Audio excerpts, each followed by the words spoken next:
The show starts in 10, 9, 8, 7, 6, 5, 4, 3, 2, 1, go. In a world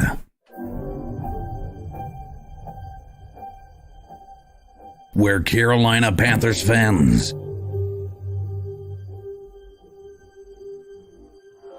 have an insatiable thirst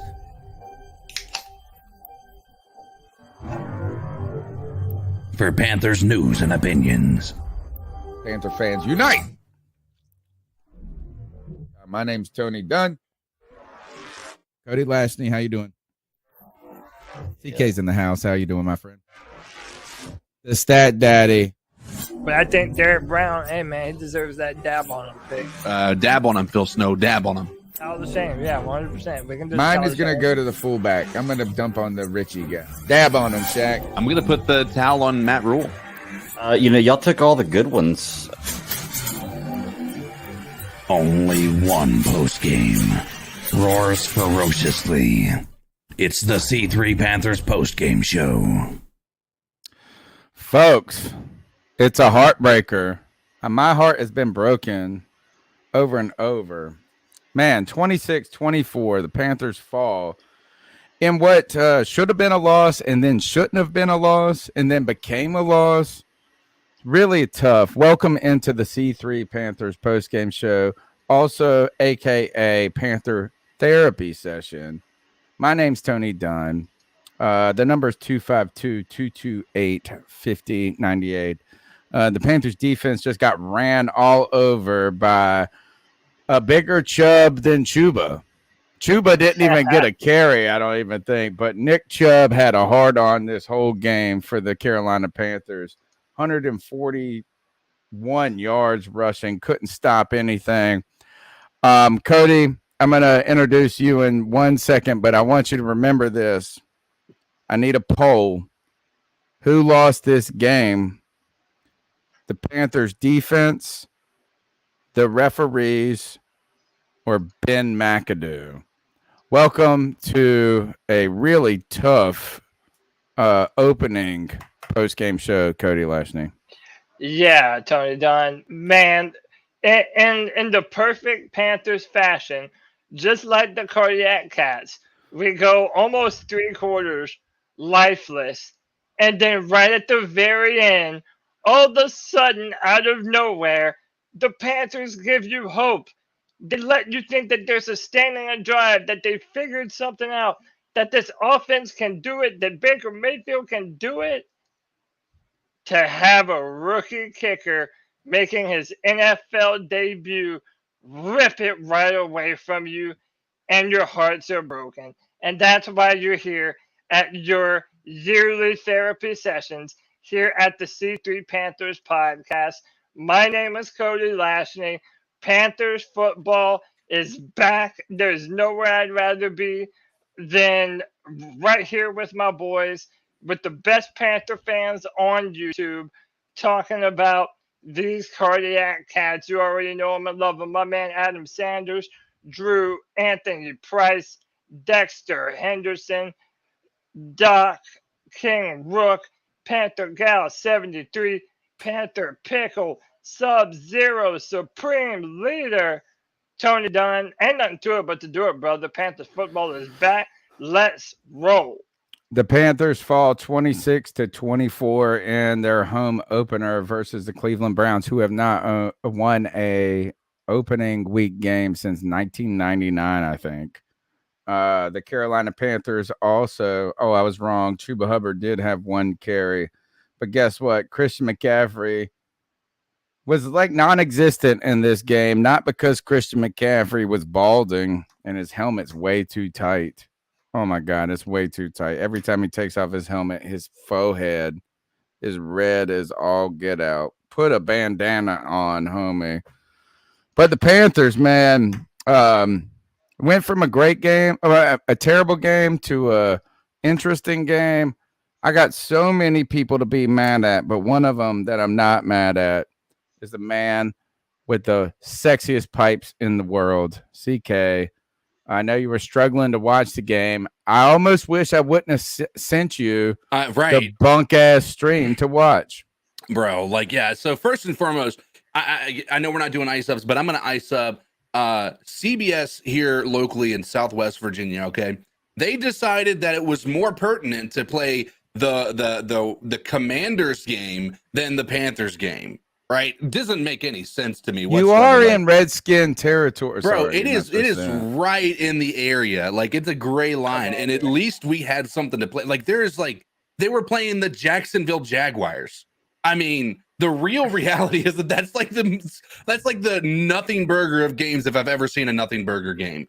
Right? It was exciting at the end too, wasn't it? It did get to be exciting, just like every one of these games. I think came down to the wire from what I've seen so far. But nonetheless, like, yes, it's a heartbreaking way to have this happen. I think there's a lot of positive things to look at, but at the end of the day, we got the loss. And I think we have a lot more questions about things we thought that were shored up than are actually shored up. Told you this defense was suspect. First off, before we pass the mic off, shout our new member off, and then so we actually have. Don't worry, I know. Don't. Yeah, I know, but let's do the member with CK and the pipes real quick. We have a new C3 Superfan member. Welcome into the team. Welcome to the group. Welcome to this elite club, Doc J381. Welcome to the Superfan Club, and if you would like to hit that join button, it's right down low. It's only $1.99, but also hit the like. Subscribe, Cody. Absolutely. Then first, so we actually got two big donations. Big time. Nirvash earlier with the $20 says huge takeaways from the game. One, run defense is serious issues. Rule is a bum idiot. Baker threw the best Panther pass I saw since 2016. Camped again versus Raiders. Undecided on Baker, but that throw made me hype again. Yeah. That's Nirvash with the $20. And then the lovely, the wonderful Miss Sarah Taylor with the $50 love bomb, man. She says Baker with the walk-in 75-yard bomb. And really, listen, I know there's a lot of stuff that we're going to nitpick and we're going to go through and we're going to be really hard on this team for. But, man, out of nowhere in the third quarter, Baker just delivers a dime. And dare I say it was reminiscent last year when Sam Darnold hit that big shot to Robbie Anderson downfield for the touchdown. It was a very similar play, if I recall. That was correctly. Not in the third quarter, though. See, that's the thing. Y'all had given up on Baker. There was one long bomb from Sam, and that was a touchdown. Then Baker does the same thing, and it felt like it was out of nowhere, Tony. I don't know where it came from, but when it happened, boy, it was incredible. This is where I'm excited about Baker Mayfield. I know that you guys had look, we're watching Twitter. We're part of Twitter. I'm crushing this team in the beginning. I'm upset. We're all upset. In the group chat, in the background, you see even in the background DMs, it's even darker than what people publicly put out there. And I want to say this is that I knew, look, Baker came out there and was stinking it up early. Like you could tell, like there were jitters. He did what Baker does a lot. If you go back and watch what he did at Cleveland and a lot of his early games, even his good seasons, a lot of batted down passes, things like that, things that could have almost been interceptions. But what I saw was when Baker struggled and he walked to the sideline, I didn't know. I just didn't think he was broken and beaten. And Sam Darnold would have been broken and beaten. And that's where I think that third quarter comes out. Like Baker comes out there going, you know what? I can do it. I can do it. I can do it. Maybe you're wrong. Maybe he's wrong, but he wasn't today. Throwing the big ass pass to Robbie Anderson, making that rush. You know what I'm saying? That's the chip that Baker brings to the table. But there are so many things to talk about in this show, and we need y'all's help, folks. We need y'all's help. The number is 252-228-5098. We'd love for you to be a part of this show and the conversation. What we really need to just figure out is what we think about. I don't know what we need to figure out. Like, I mean, I was so hyped about this team. I was so hyped about this team, Cody Lashney. I thought, well, not the team, but this season, I thought we were going to come out here. I thought Baker was going to stop him. I thought he was going to cook. I think maybe my biggest fear has come to fruition, and that the defense isn't as good as we thought it would be. Actually, as y'all thought it would be. Well, if you go back and look at everything, I have been very hesitant to over-endorse this defense. I was critical of them last year and this number 2 defense and bullshit like this. And this defense could not stop Nick Chubb, and we knew they needed to do that. And then they put in the other running back, and he just fucking walks in for touchdowns. This defense did not do it for us. And I understand the offense didn't put them in a great position early in the game, but it wasn't like they were fighting a crazy uphill battle. Look, and I know CK is upset at the defense too. And I get it. Our run defense is not better. And I have a lot of 5 years in a row. 5 years. I have a lot of negative things to say about Derrick Brown too. But how is the biggest story of this game not that Ben McAdoo and Matt Rule are so idiotic that they don't know to run the football with Christian McCaffrey? How many batted down Baker Mayfield passes in a row do you need to see before you start running the football? And on top of that, Ikem Ekwonu had very real problems against Myles Garrett today. Which a lot of you can say, hey, that was to be expected. And a lot of people did think he was going to have some growing pains. But I'm telling you, man, that he had 2 really bad plays in a row that really cost us a drive. And I think that the whole left tackle competition was bullshit anyway. Because I don't think Brady Christensen did anything to lose that battle. But whatever, they were always going to give it to Icky. I think the fact of the matter is that they are not playing tough, run-first football. Yeah. And the only way that Baker Mayfield is going to be continuously successful is if you're selective on when you take your shots downfield. You have to be more aggressive running the football, and we just weren't. And it's like, this is a brand new concept to Matt Rule, and it's infuriating. It's I told y'all. Look, I told y'all when you guys kind of said, oh, we know what we drafted Icky. We did this. We want to be this run first football. We got once you got Ben McAdoo doesn't like to run. He likes to manufacture a run game through the pass game. So this was not surprising in the least.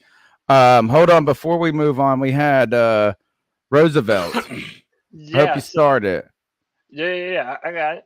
Roosevelt Longo says, "What's up, guys? Hey, David Tepper still likes losing. A loss is a loss. A blowout or close.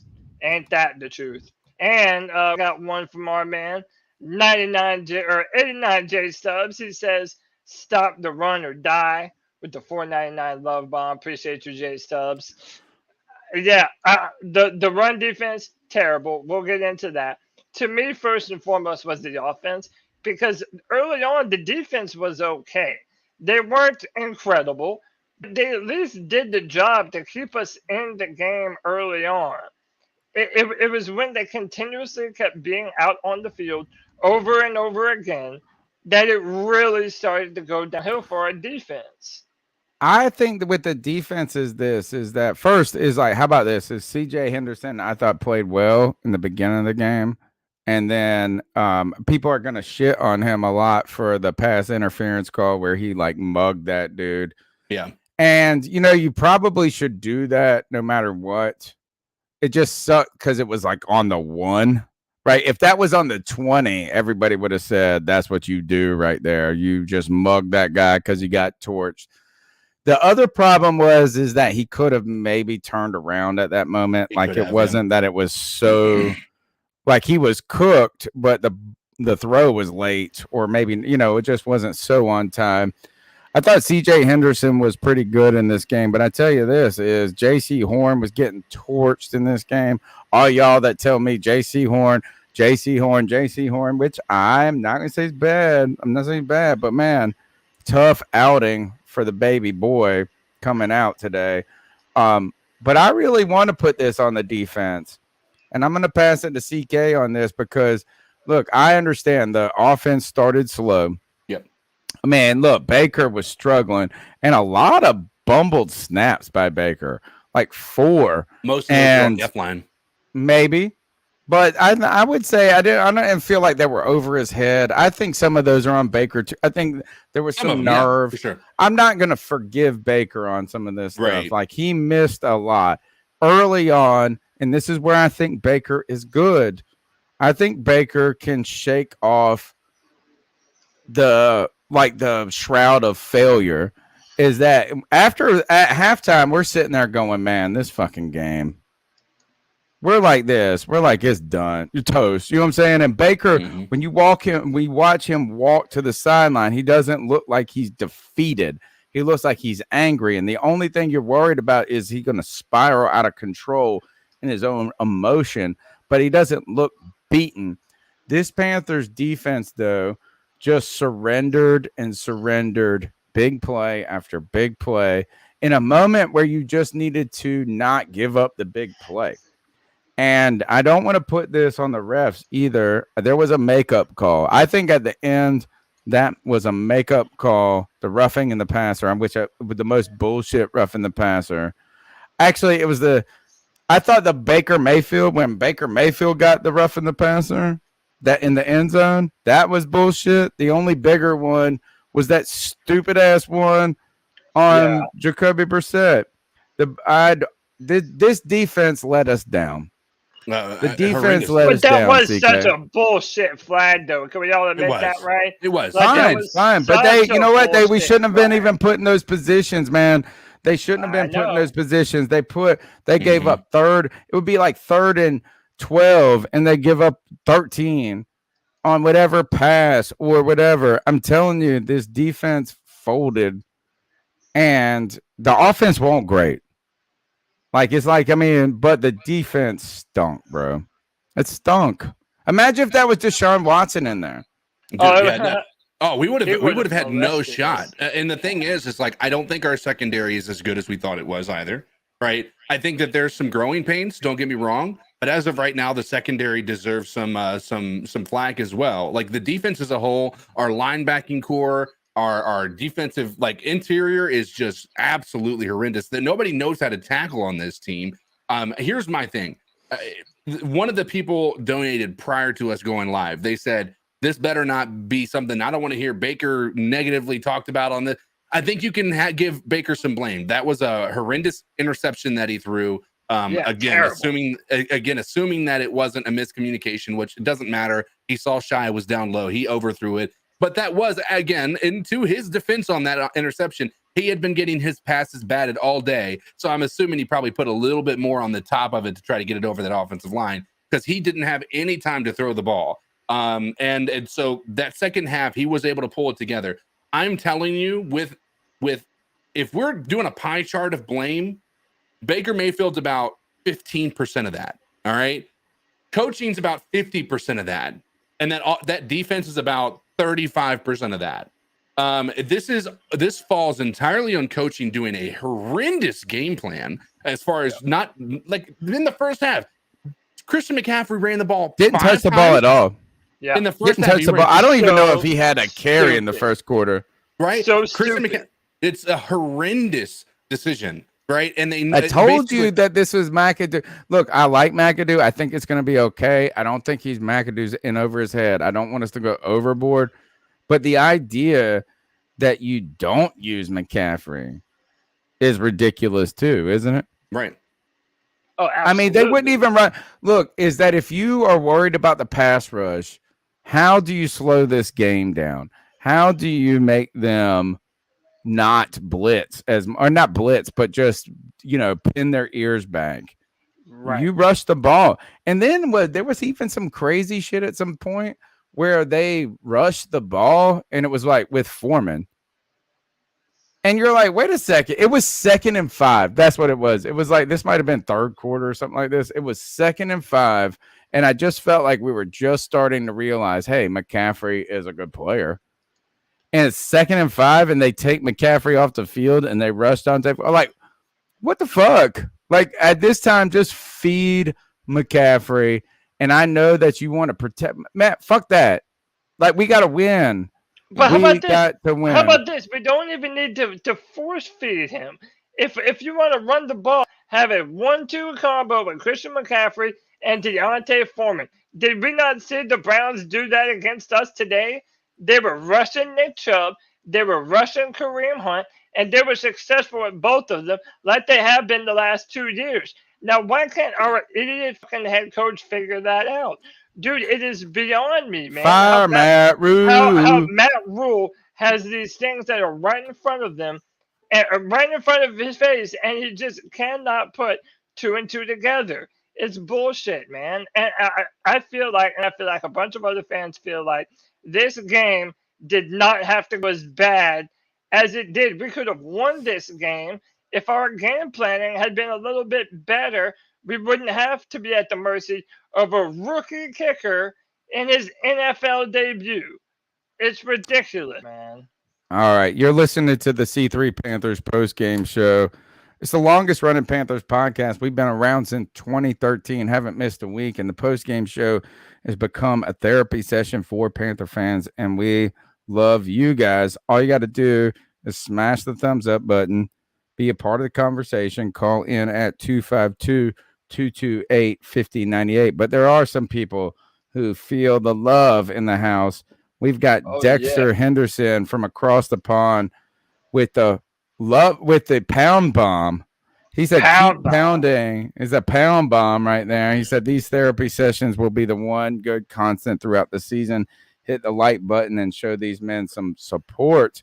Appreciate we also you, got, I know, my man. And that's a free-for-all fan, right? It's a free-for-all. He's part of the cult. And let me tell you, when Dexter comes on the free-for-all, you know he's a fan. Stay up all night. It's like 2:30 in the morning over there when he's on the free-for-all. So like Dexter's when, a real fan. Anytime anybody from England, which a lot of people from England or Great Britain will come on, my boy Jay Cryer will come on. He will stay up all night to watch the draft with us. It's wild. Yep. Avery Stewart also, thank you for your support. $4.99. The fact that you guys aren't talking about the blown calls at the end is ridiculous. We don't want to go. Oh, look, thank you for your support. And you're right. It's like you want to be upset about some of these flags. But at the same time, I feel like we can be really upset about some of the things that the Panthers just failed to do. Right. Yes, that roughing the passer call at the end really put them in a position. But there were opportunities for us to make a difference in this game and control it on our own. And if Eddie Pinheiro would not have hit that fucking field goal, I would have ready to murder him for kicking it out of bounds at the end of, what was it, the first quarter, the second half, or whatever. It was right at the end of the second half, and it gave them an opportunity to come back and get in a position to do those things. And I also felt like we got a new member in this midst of this that we need. Yeah, we did. I got you. Just tell me what's next, or ask me what's next. I got you. Yeah, Panther. Go ahead, okay. We have one new member of the C3 Superfan Club. I'd like to welcome you to the elite group of Panthers fans that have joined this club. Panther Mikey, welcome to the C3 Superfan Club. Hey, there we go. We do giveaways. If you're first of all, we hook everybody up. In fact, I am going to give away a t-shirt or two tonight for the best call. Right? Ooh. Is that the best call? And we'll vote on this. We'll kind of collectively vote through not only the people on the show here, us three, but as well as we'll get people chiming in the chat and some different things. Best call tonight's going to get a free t-shirt. Look, we got some good t-shirts here. The Voice of Panther Nation, CarolinaCatChronicles.com. I Stand With Cam. We've got Keep Pounding, the old English one. I got a lot of cool stuff there. So you guys call in at 252-228-5098. We want your perspective. Cody, if we could go ahead and maybe get that poll up, who Yeah. is lost? Who is it to blame in this the most? And I think this is the way I would rank if I was thinking about this. Is it's the defense, the refs, or Ben McAdoo? Right, and maybe you can add somebody else if you want, but that's who I was thinking. Yeah. Who is to blame? I'll put up a Thank good you. poll. Thank you very much. Thanks to man, this name always gets me. And name me on for the $4.99 love bomb. He says thanks for doing the show, guys.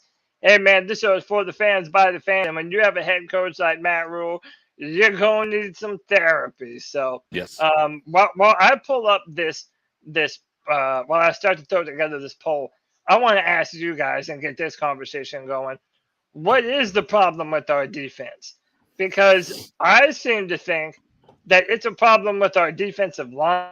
And I got to be real with you. I was not impressed by Derek Brown's performance. Why? today. Why is Derek Brown the problem? Why? Why is he the problem? I felt like he was in on every play. No, we must have been watching two different games. I felt like there were a few different times I saw him just get absolutely stuffed. He wasn't a consistent fixture in the backfield. Brian Burns remains our only consistent pass rush now when they're not trying to blitz a linebacker or Zero or pass a rush. corner. Zero Yeah, pass we have rush on this zero team. pass rush. And Derek Brown, again, I know he's just the one tech, but he has the ability to be a destroyer in the middle. And so far, I feel like he hasn't done that. I felt like all the runs went outside today. I felt like every time they were bouncing it off a guard or bouncing it off the tackle. No, I did not really, except for that one touchdown run by Kareem Hunt. Do I remember them just going straight up the fucking middle on us? Did that a lot. That was a big problem that we were having. Yes, they were. We have no ability to set the edge, right? That's been a weakness of ours for a couple of years now. In all honesty, they were running everywhere they wanted to run. Like, to be, what you're seeing there is a very well coached run. A run offense that is incredible, right? The reality is, like, we're mad. The reason somebody put in the post that I can't believe you guys aren't talking about that, right? The reason we're not talking about it is, did you feel like this team deserved to win based on the play that we saw today? Ooh, great question. I would say for 85% of the game, no. Right. But here's the thing is that, like, when you stick around, like when you do this, like, I really felt like this is we didn't play a good game early. We played a horrific game early. But I really felt like as we struck, like once Baker threw that big bomb to Robbie, you did what you needed to do. You scored quickly. Yeah. You know what I'm saying? You put yourself in a position, and then I mean, look, he ran it up the middle. He ran a touchdown, and they did enough in the back end to say, yes, we fucking shit the bed early, but we didn't lose the game entirely. Like, we came out to win it at the end, which is different from a Panthers team in the past. But here's what I think is most important to realize. If our team comes back next week and they play like they did the second half, at least the offense, and the defense was able to get some stops when there was a need for stops there towards the end, outside of some, unfortunate circumstances, right? But nonetheless, like, if we play, like, if we're putting it together, if Ben McAdoo's looking at this team and seeing how teams are playing us and then able to adjust like he did today, I think that bodes well for this team moving forward. I think in my opinion, if I'm looking at this, I'm looking at what this team did in that final half as opposed to what they did in the first half. The first half is let's be real about it. We expected Baker Mayfield to come in here with some cobwebs because he didn't get all of the starting reps. He wasn't getting that relationship, that rapport built with his receivers. And I'm more interested what happened the second half. I think that's more indicative of the play from our offense. Now, the problem is our defense consistently sucked the entire day. I want to know why Baker Mayfield just continued to fumble the snap all the time. And let's not just blame it on Pat Elflein. I understand that look, because everybody wants Bozeman, but it wasn't like that. Those snaps were like over his head or wrong. And when I look at this, also every time I look up in the chat and I see beautiful Sarah Taylor's $49.99 up on my king, I'm like grinning. I don't want to be happy about this damn Panther loss, but beautiful Sarah Taylor with such a beautiful donation. I feel like she needs another shout out. But why the hell is he snapping? Why did he fumble so much? I felt like in the beginning it was nerves. He was anxious. It was 4, right? It was 4 of them, and maybe 2 of them, even 5. It was so many. 2 of them at least were on Elfline. What about the one time where he fumbled it and then Christian McCaffrey picked it up and took it basically to the house? Yeah. You know what I'm saying? But by the way, these low snaps are on Elfland. And it has been a problem ever since he's been the center. It was a problem in the preseason. Is it really? Are you just thinking, were they low or were they just... Okay. They're low, Tony. They are low for anybody looking. They were low in the preseason. They were low today. It's like, how many times does bad snaps need to be a thing before we put in Bradley Bozeman? And by the way, knowing how bad your offensive line was last year, why are you letting any of the starters outside of Taylor Moton and Brady Christensen anywhere near this offensive line? What did you sign Bradley Bozeman for? A big, powerful, strong center. If you're not going to play him, it makes absolutely zero sense to me. Why not want the biggest, strongest men protecting their quarterback? But again, I don't know what world of common sense Matt Rule lives in. It's certainly not this one. And let's also keep in mind, a lot of people are, why Big Jordan? I see you out there trying to say that we said we'd win. We also thought we had a good defense, right? So if anybody, here's the reality. If you put this loss solely on Baker Mayfield's shoulders, you are a blind person who has no idea how football works, because clearly from what we saw, this was not a Baker problem. No. Baker could have played better. Let's be honest about that. He could have played better, but here's the thing: that this is what Baker brings to the table, is that he brings that you're not out of it mentality. Right. And he put us in a position at the end of the game. He put us up. Mm-hmm. We were up. He rushed for a touchdown. He threw a big bomb, and he marched us down to get a field goal. We were up. So, is that the loss at the end of the day comes from the very fact that we could not stop them from marching down the field and kicking a 57-yarder asshole. And look, and you can blame it on the refs. You can do this or that, but we just needed one stop. We needed one stop. And we needed those a couple of times in this game.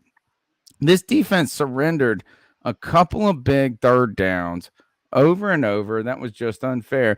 Let's go ahead and shout out these new members, CK, and then we're going to bring in I want to go to the cat calls and start cycling through some calls. We got a lot to do. Don't worry. This show is going to cover it all. We're going to cover the offense, the defense, and Matt Rule, who has arguably the most punchable face in the history of the world, in my opinion, may be the least to blame in this game. Oh, hot take, I know. Fire Matt Rule. But no, there's a lot of other people in the process. Go ahead, CK. Let them pipes sing. I would like to personally take you by the hand, kiss your hand, and say welcome to the C3 Superfan Club to 2 new members, LR1396 and Hank3 Rebel. Again, thank you for your support. Welcome to the club.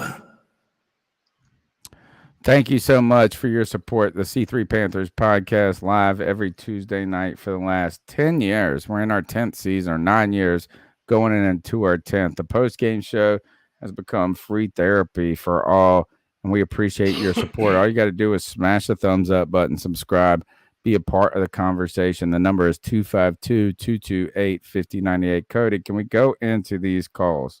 So what are your thoughts on catcalling? Yeah, it's pretty. You shouldn't do that to somebody. And how did that make you feel? Very uncomfortable. So how do you think catcalling makes the person feel? It feels good, like Who's that cat sitting in the back corner with his face buried in his notebook? Who's that kid that can use one? Panther Nation, how y'all doing, man? Damn, that was a good game. You shouldn't have lost that damn fucking game, man. You shouldn't have lost that damn fucking game, man. We still can't stop the damn run. But after the second half, man, we was fucking balling, man. Cleveland had to take 3 to 4 damn field goals to beat us, man. So I'm not really all that damn pissed off that we damn lost, man, because they showed fight. You see what I'm saying? So Eflin needs to get the fuck out of the center, man. We need to get the other center we got from Baltimore because he was fucking up the whole game, man. Constantly, man. That's why I don't get, man. I was like, good gracious, man. But you know what? We 0-1, but I still see us doing good this year, man. Give me your thoughts on that, man. I'm not pissed off we lost the game. Cleveland barely won. G. Cavassier in a good mood right here. He's in a good mood. I am upset. I feel like this is a squandered victory. Yeah. One that, and when I actually, I don't even know if I should call it a squandered victory. As in some ways, squandered victory means like we were winning it and we squandered it. Like we almost gained it. We almost seized the victory and then we squandered it. It would be like, you know what I'm saying? Like you had it and then you lost, like you didn't have it, then you had it, then you lost it. And that was the strange thing about this. I felt like it would have been, if we could have just pulled this out, which I thought we did. And I was at Timebreakers in Greenville here. And when we kicked that field goal and we were up 100, we were up a couple of points with 1 minute and 13 seconds left. I said, I'm out of here. I got to go do this post-game show. We won. And this guy looks over me. He said, you can't do that. You can't say that. And I was like, all right, you're right. I can't do that. I got to stick around here. I felt like I should have just walked out and had the big ass dick and walked out of there. Good God. Like, why? We had it. We had it. Cardiac It was cat. there. Cardiac cat. Nah, I mean, yeah, it was cardiac cats because we brought it down to the line, but we had it. We squandered it in the end. And I think it goes all around. Like, I mean, you can't just place the blame on, look, the defense helped us in the first half as they have in so many cases. But we just could not stop this run. And I don't understand what the hell the problem is. I just don't understand how when you know a team, the only thing they can do against you is run the ball. And they maybe Nick Chubb is just that. Maybe he's just Nick hard on. So I don't know. The number's 252-228-5098. The number's 252-228-5098. Now here's a call from before the game. C3. Uh-oh. Very quiet. 6:15. Out here in Hawaii. It's in Hawaii. I made the fatal mistake of drinking last night with my wife. Ooh. Better than drinking with another person. He's still drunk. Yeah, the game starts. Look, drunk man in Hawaii is with bad connection. What's wrong with Panther Pickle? What'd you do? You kick him out, Cody? Who kicked him out? No, I was just saying that. What? No. Nobody kicked anybody out. Oh, I was about to say. I was like, what'd y'all do? The number is 252-228-5098. We want to know what happened. What do you think about this? Is this loss debilitating? Is this a referendum on Baker Mayfield? Is this a referendum on Ben McAdoo? Is it time to fire Matt Rule? Fire Matt Rule? I don't know. Like, in fact, to me, Matt Rule is the last person on the list of people to be upset about when this team. The number is 252-228-5098. Certainly not the last. Oh yeah. All right. No. Who's second to last? Then? Definitely not the last. Can we at least acknowledge? What did he do wrong? What did he do wrong? The entire format of what this football team does on offense. He is the that's coach. On the offensive coordinator. We said no. No, it's that's not. A coordinator thing. Coach.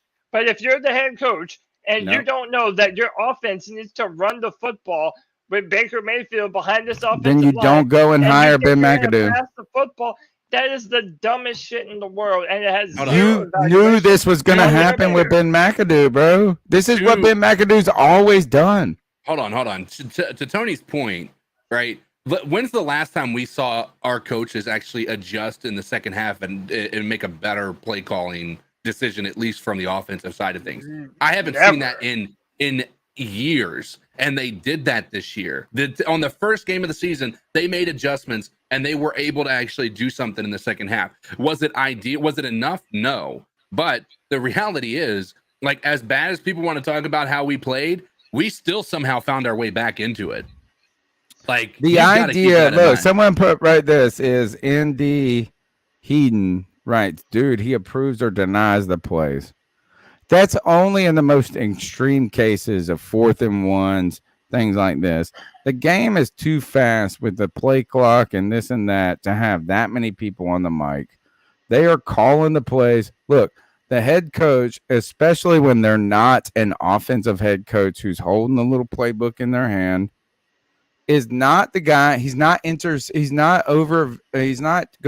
step over Ben McAdoo, and he shouldn't. He should let the offensive coordinator call the game that he believes is right, or he should be the offensive coordinator. But do you need to be that I don't kind of think guy that is in order to know that your offense is going in the wrong direction? He has the authority to make a change. Bro, this is the whole point with all this bullshit that y'all bought into last year when he's like, we need to run the ball 30 or 40 times. He was just saying that shit to make y'all happy.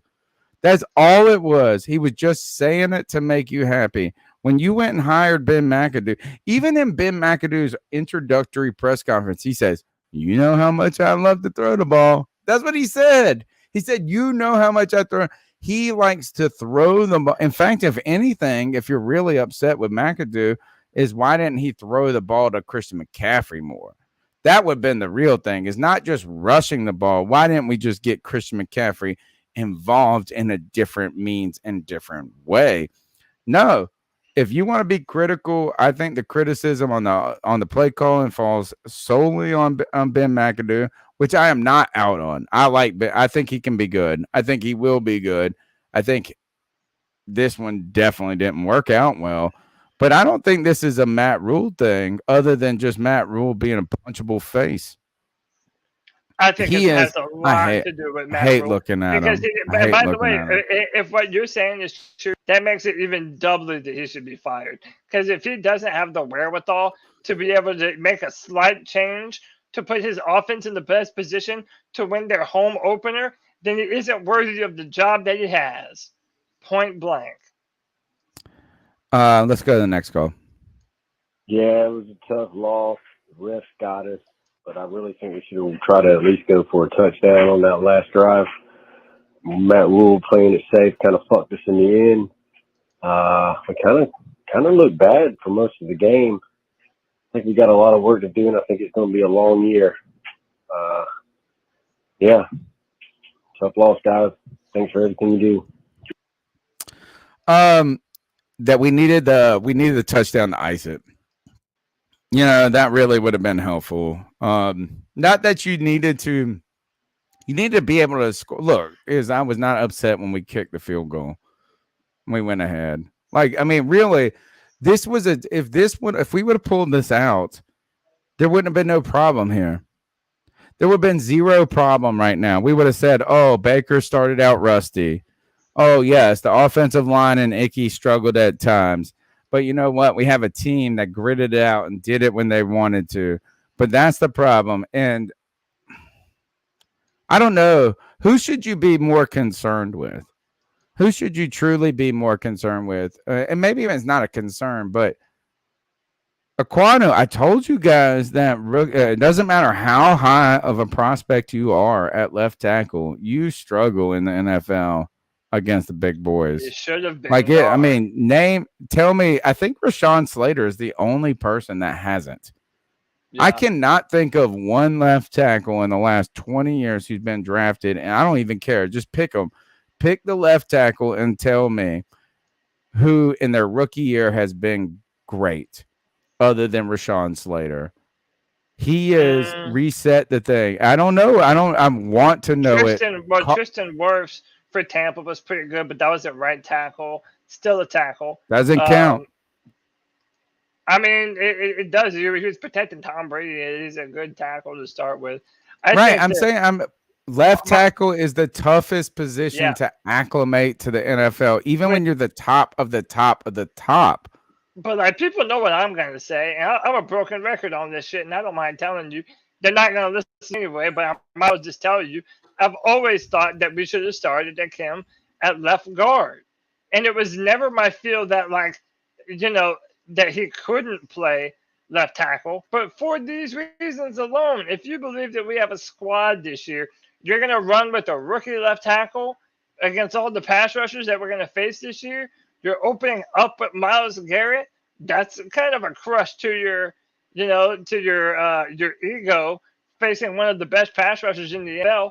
I think if we were running the football more and doing it behind big, strong tackles and guards like a Kevin Kwanu, I think we would have been in a much better position. Now, again, you might be able to say, well, Cody, I'm pretty sure if Brady Christensen was there lined up against Myles Garrett, he would have gotten his ass smoked too. And you know what? Sure, maybe would have. But I do know this. Everything that we saw from Christensen before the start of this season, he looked like a franchise left tackle and absolutely did nothing to lose that job to a Kevin Kwanu. It was a fake competition, just like the quarterback competition was. Carl Van says, McAdoo, no, you can't establish the run when your O-line is outmatched with run plays from shotgun with a single back. Look, I think there's some truth to that, but I think there's also truth to that you can't establish the run if you don't try to establish the run. Like, I really don't know. I think you're muted, by the way, CK. I don't remember even giving the ball to Christian McCaffrey in the first 12 minutes of the game. Oh no! Like, I mean, again, I think it was less than 5 that he got in the first quarter. Like, it was a horrendous decision to not have Christian McCaffrey put in there. But I also think that's how you combat the pass rushing that they have. Right? Those guys are coming from the edge. You attack the center. That's been their weakness. Yes, that's run it up the middle. Coming into this, like, that is where you've got to. Right now, the edges. Maybe are a screen. How about a screen fucking pass? How about a screen? Let them come in. Let them leak in and screen it to them. Right. Well, I mean, but here's my question, because I think the first half, Icky had a horrible first half, and I think a start to the third quarter was maybe not great. But I felt like when I was watching him, and it might have been because they had some help come his way, I felt like he did a pretty good job there the second half. Baker was pretty clean by that point. But I'd have to go back and watch the tape. It just felt like when I was paying attention to that uncertain plays, it seemed like Icky was holding his own against Myles there after the first half. It's first game. It's a rookie. He's going against, again, what most people are going to argue is the best defensive lineman in the football in playing football right now. Right, like, this is a guy who is the odds-on favorite for having the defensive player of the year. Fucking mustache. I want to fucking punch him in his face with that dumb mustache. Gosh. The number's 252-228-5098. That's 252-228-5098. We want you to be a part of the conversation. The one thing I want you to do is, not only subscribe and call into the show, right, but we want you to just be part of the conversation. You can do that by chiming in the chat, following us on Facebook, Twitter, all the things you do. And look, I forgot to say this. Actually, I didn't forget it. I told you guys earlier we're going to give away a t-shirt, maybe even more prizes if you guys bring it. Best call tonight is going to get a free t-shirt from the C3 Panthers podcast. We got a lot of good ones for you to choose from, or at least for me to choose from to give you one.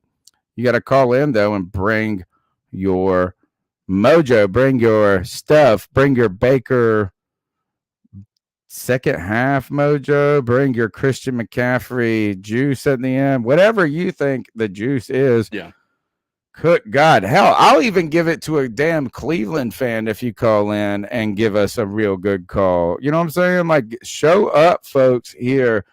we have invested so much here for this moment today. We have invested our entire offseason, our entire lives, and we're going to be here for a long time talking about this. The number is 252-228-5098. Let's go to the next call. Hey, hold on. Before we go to that next call, dude, look, the post game shows are some of our biggest shows of the season, man.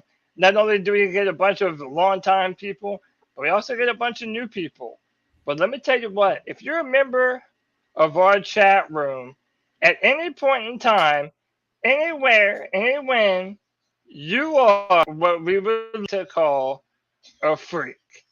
And you know what we do to freaks? We let them get shamed. CK, talk to him, Big Papa. Well, hello there.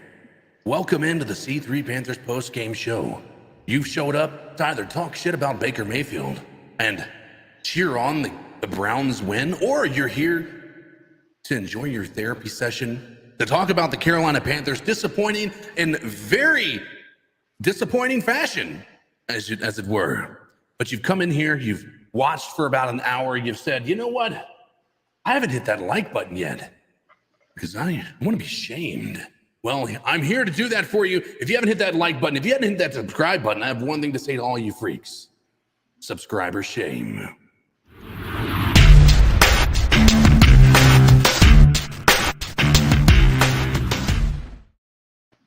$335 strong viewers watching this show right now. Look, man, you know that you need us. After a heartbreaking loss like today, you need a therapy session, and that's what we're here for. 330 viewers, 138 thumbs up. Hit that like, hit that subscribe, hit that notification bell so you get notified every single time we go live. And that way we can kick the ass of the YouTube algorithm, dude, because that's what we're doing, and you can help us do it. Big time shame. Subscriber shame, Panther shame right now. The Panthers have fallen in their 2022 debut. Unnecessarily. Let's go to the next call. Hold on. Wait. Before all you right, bring him in. Bring him in then. I got to pee, man. I need to play this call. Come on, bring the bad daddy in. No, this I kicked him out. You brought him in. Oh my God. I'll hold you when you pee because I've got a lot to effing say to start off with. All right, we're gonna play this call. Yeah. We're gonna play this call. We're giving away T-shirts for the best call of the night. We need your help figuring it out. The number is 252-228-5098. Scott and DA, and after the shittiest game we probably ever played on defense, like we ended up getting cheated on a bullshit roughing the passer call. Our D line made one play the whole game and they got called for a penalty. Makeup call. It was a makeup call. Ben McAdoo A makeup call for what? refuses to run. Our D line was non-existent. I don't give a fuck what anyone says. They didn't get any pressure damn near the whole game. Baker showed heart. McCaffrey looked great. Man, we should have won. I'm just major disappointment right now, man. We just literally just got cheated on week one. And yeah, Ben McAdoo should be fired. Phil Snow should probably be fired. And I don't even know what to say. I don't even know why I called, man. I have no energy left. The fucking NFL just fuck. We're here for you, bro. Just stupid. I will say this is, and look, I am going to pee right now. I need to, man. Number two is this. You know what the makeup call was, Greg? Is that they gave us a roughing the passer call in the end zone that was not. Baker just got tackled while he was throwing the ball, and they gave us a roughing the passer call. Okay. I don't think makeup calls should exist, nor do they exist. I don't think it really was a makeup call like, oh, we messed that one up, so we're going to give you this one. But I do think this is like, at the end of the day, I just don't like to make it about flags. Y'all go ahead. Yeah. I'm normally the same way. I'm normally the same way. Real quick before I let Greg pounce, because I know he wants to, and I don't want to hold him back from doing so.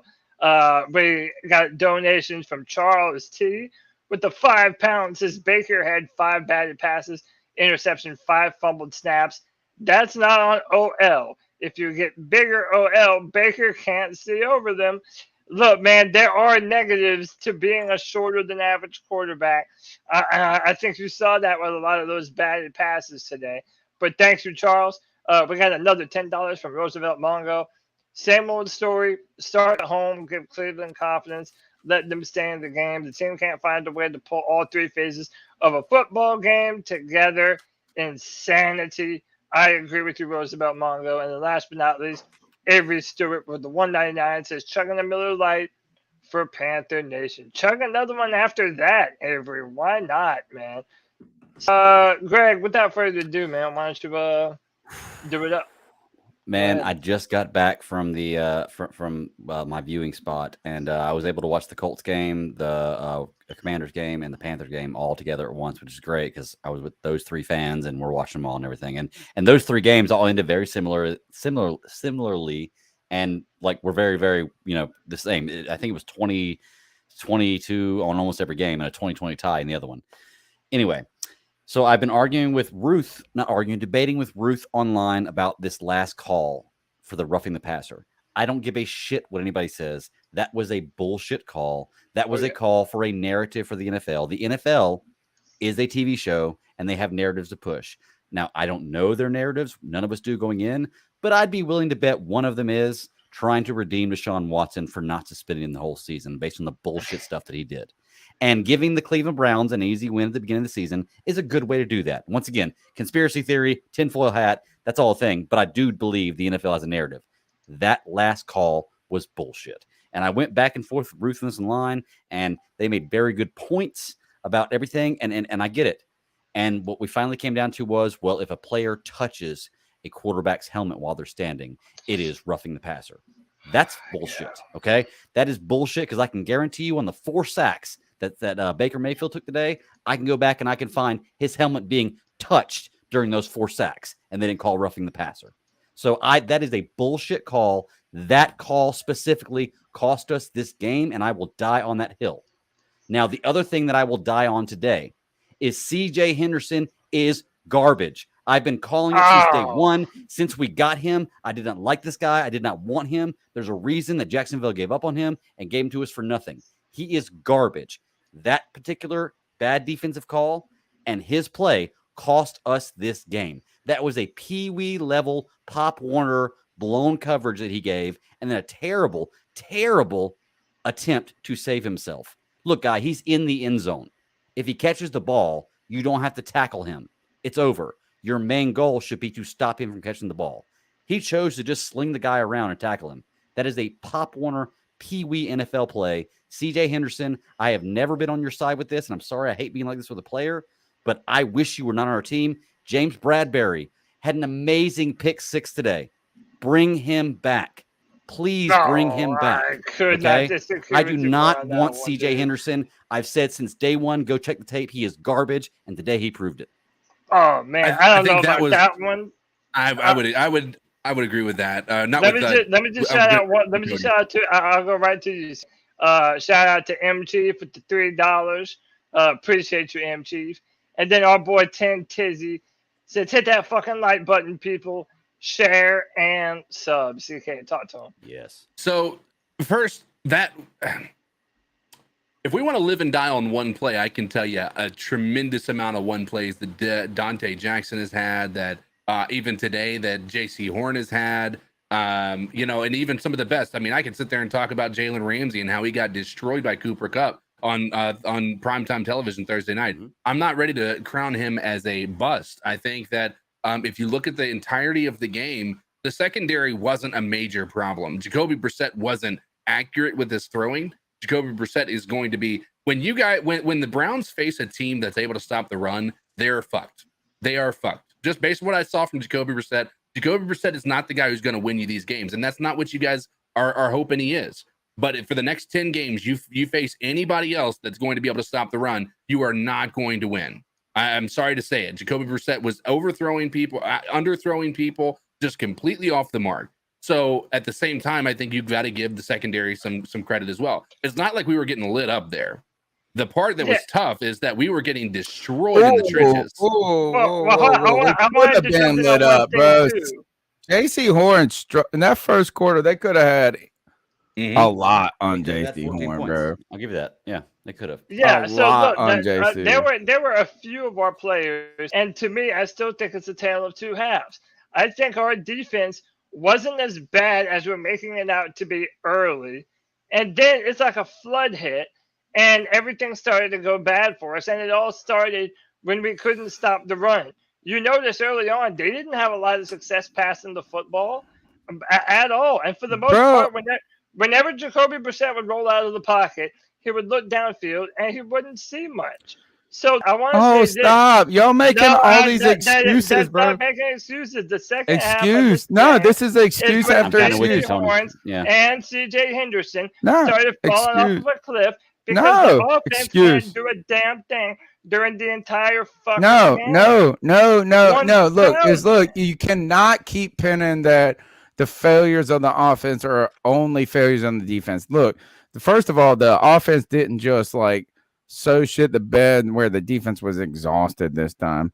That's not the case. Number two is the problem with the defense has been the same problem it's been. And look, y'all told me that this offense was the fucking dopest shit you have ever seen last year. Remember when even Matt Rule was coming out there and going, "Oh, number two defense." I meant the defense. The defense and dopest defense we've ever seen. Number two in the league. Fuck that. Here's the thing. The defense doesn't show up when it matters. Yeah. When it matters. Ryan Burns at the end of the day is yes, the defense kept us in the game early, but you should against the fucking Browns when they only have Nick Chubb and they got Brissett. Don't overly clap about them doing what the fuck they're supposed to do. The problem is this. It's 3rd and 8. And you give up a 12-yard run or a 12-yard pass to it. The defense folds when we just need one fucking stop. Yeah. And that's why they kept going for it on 4th down, because they knew we would. Look, I'll give one counter to Tony's point and one counter to CK's point here. One counter to Tony's point is we did play against, in my opinion, probably the best running back duo in the league with Kareem Hunt and Nick Chubb. I like that. So I would agree that even if you hold those two to 115 yards collectively, that's not a bad game because they're both some of the best running backs in the NFL. Well, you didn't do that though. Right. Nick Chubb had 147 yards rushing. Right. I just want to say that it's not time of the farm on J.C. Horn or C.J. Henderson. No. We don't got to do that. But I've always hated C.J. Henderson. Tony, I'm not talking to you. I'm talking to Greg. He's talking to me because I've always hated C.J. Henderson. Greg says C.J. Henderson is basically GTFO. And what I'm saying is that we need more time than just one game to say, okay, everybody's trash. Because Greg, because then by that metric, I could take J.C. Horn today, who was falling over himself, looking like a baby giraffe out there. And he also did not look good. And I'm not going to sell the farm on him either, especially when C.J. Henderson, at least during this training camp, did a lot of good things. And I think can we meet a jump. Can we meet in the middle on one place, though? Okay. Is that we don't have to sell the farm, Cody Lashney. But we don't also have to fucking coordinate J.C. Horn as a Hall of Famer either. Right. Which y'all have done since the very beginning. Every single person goes, he is a he cannot miss. And I don't think he's gonna miss. I think he's gonna be a good player. I'm happy about him. I don't want to fucking get on the bad side of it, but I really want us to show things before you know what I'm saying? Like this is everybody's like, oh, he can't be the problem. He can't do nothing. He can do no wrong. But you're ready to shit on other people all the time. Not you, but like people in general. But you will give J.C. Horn a pass and be like, oh, he's going to be a Hall of Famer. Can I counter let's that? go out there and win a fucking game first. He This is also my had reasoning for played that. four Oh, games in his life. Stop, Well, stop, this is stop. my Just reasoning for that. buts, It's not- ifs and it's not buts. like You might as John well J. be Brown. my aunt, It's bitch. not like Derek Brown in his 4th fucking year still getting Who has been blown up fine? on He's the played offensive every line. fucking No, game, he bro. hasn't. He gets his Listen. ass whooped almost as much as he whips someone else's ass, dude. Oh This my is- god, this this is might as my well It be is Shy more of a Smith, the liability. fucking best person ain't ever done shit. Look, this is my reasoning for More than the Demir comments that I'm fucking making. Bird. Go ahead. And it ties back to what CK's saying and what Tony's saying right here. Okay, CK, you brought up like you've seen plenty of plays where Dante Jackson has gotten burned or JC Horn's gotten burned type stuff. And you're right, I have too. But you know what else I've seen from them? Fucking amazing plays. You know what I've never seen from CJ Henderson? Not one amazing play. Not one from him. I think he has one interception for us, and it was off a pick or off a tipped pass. Like, so I've never seen anything amazing from CJ Henderson. The only time he's ever sprung out for me is when he's fucking up. I thought he I'm was like that with playing. CJ I thought he Henderson. had a good first half. I've seen DJ Jackson. And have a Cody, great as game. soon as I I've seen tweeted Horn it have a out, great I game. said CJ Henderson's the only person that came to play today. And then immediately after that is when he did that fucking what we got. But that's my only I'm reason for telling that. you, is because man, I've do seen it take from a- other guys. I haven't seen it from CJ I'm Henderson. fine. I'm not upset You know? with CJ Henderson. I'm not upset with this. I'm just upset with the defense collectively. Yeah. I don't am have a too. problem. I don't want to single out one player because I'm gonna. Well, I would say I have to go back and watch the tape, but I'm not gonna watch it like a fucking coach who's gonna be like, "Oh, you did this or that." I'm just saying collectively, we needed the defense to get us one stop, and they didn't today. Well, they did. In the back end of the game, in the second half, they just could not. And when I say a stop, I mean this. I'm talking about preventing a field goal, whatever it was. And I know the refs were part of it. I don't want excuses. I just want something to happen. And this is where, look, people are in the chat going, "Oh, this is what you're going to get with Baker. This is what you're going to get with Baker." And they're talking shit about Baker. Here's the thing, is Baker stunk a lot in this game. But I'm not making excuses for him. Is you know what he did at the end? Put us in a position to fucking win. Yeah. We haven't had He that really in a long was time. Right. At the end of the game, he was not mentally defeated, even though he started bad. Right. I did not think. I thought Baker was going to come out here and slay it today. I really did. I thought he was feeling good. I thought we were going to be in a position that, like, especially when the Browns offense wasn't getting it done and our defense did enough. And I thought, oh, Baker's going to get the jitters out. He fumbled it. He threw a bad pass. He got away with some stuff. I thought all of a sudden he's going to slay it. And then it was like, oh, shit, he's not slaying it. He might stink. And then you watch him go to the sidelines, and he don't think that way. You know what I'm saying? He's getting mad. He's getting angry in a good way. And he came out, and I tell you this, Ian Thomas, you slow as fuck. Oh, God. God, but man, God, yeah. thank you. That's a I think that touchdown was by the Greg biggest Olsen. play of the game. That's a touchdown. I think that I think the Ian biggest play may have been- Thomas may have been pass or may have been, turned this game It our did. direction. And Well, listen, I I don't think like so. I that- think the pass to Robbie Anderson turned it around because if we didn't score quickly within a minute and a half, the game was over, and we But scored. that Right. did set it up, Yeah. though. He was talking that Ian Thomas, like, it kind of got was the the ball wrong. first positive thing. So my thing is this: I'm not making excuses for anyone, but what I 1000% am saying, and what the Panthers have not done in 3 years, is play complementary football.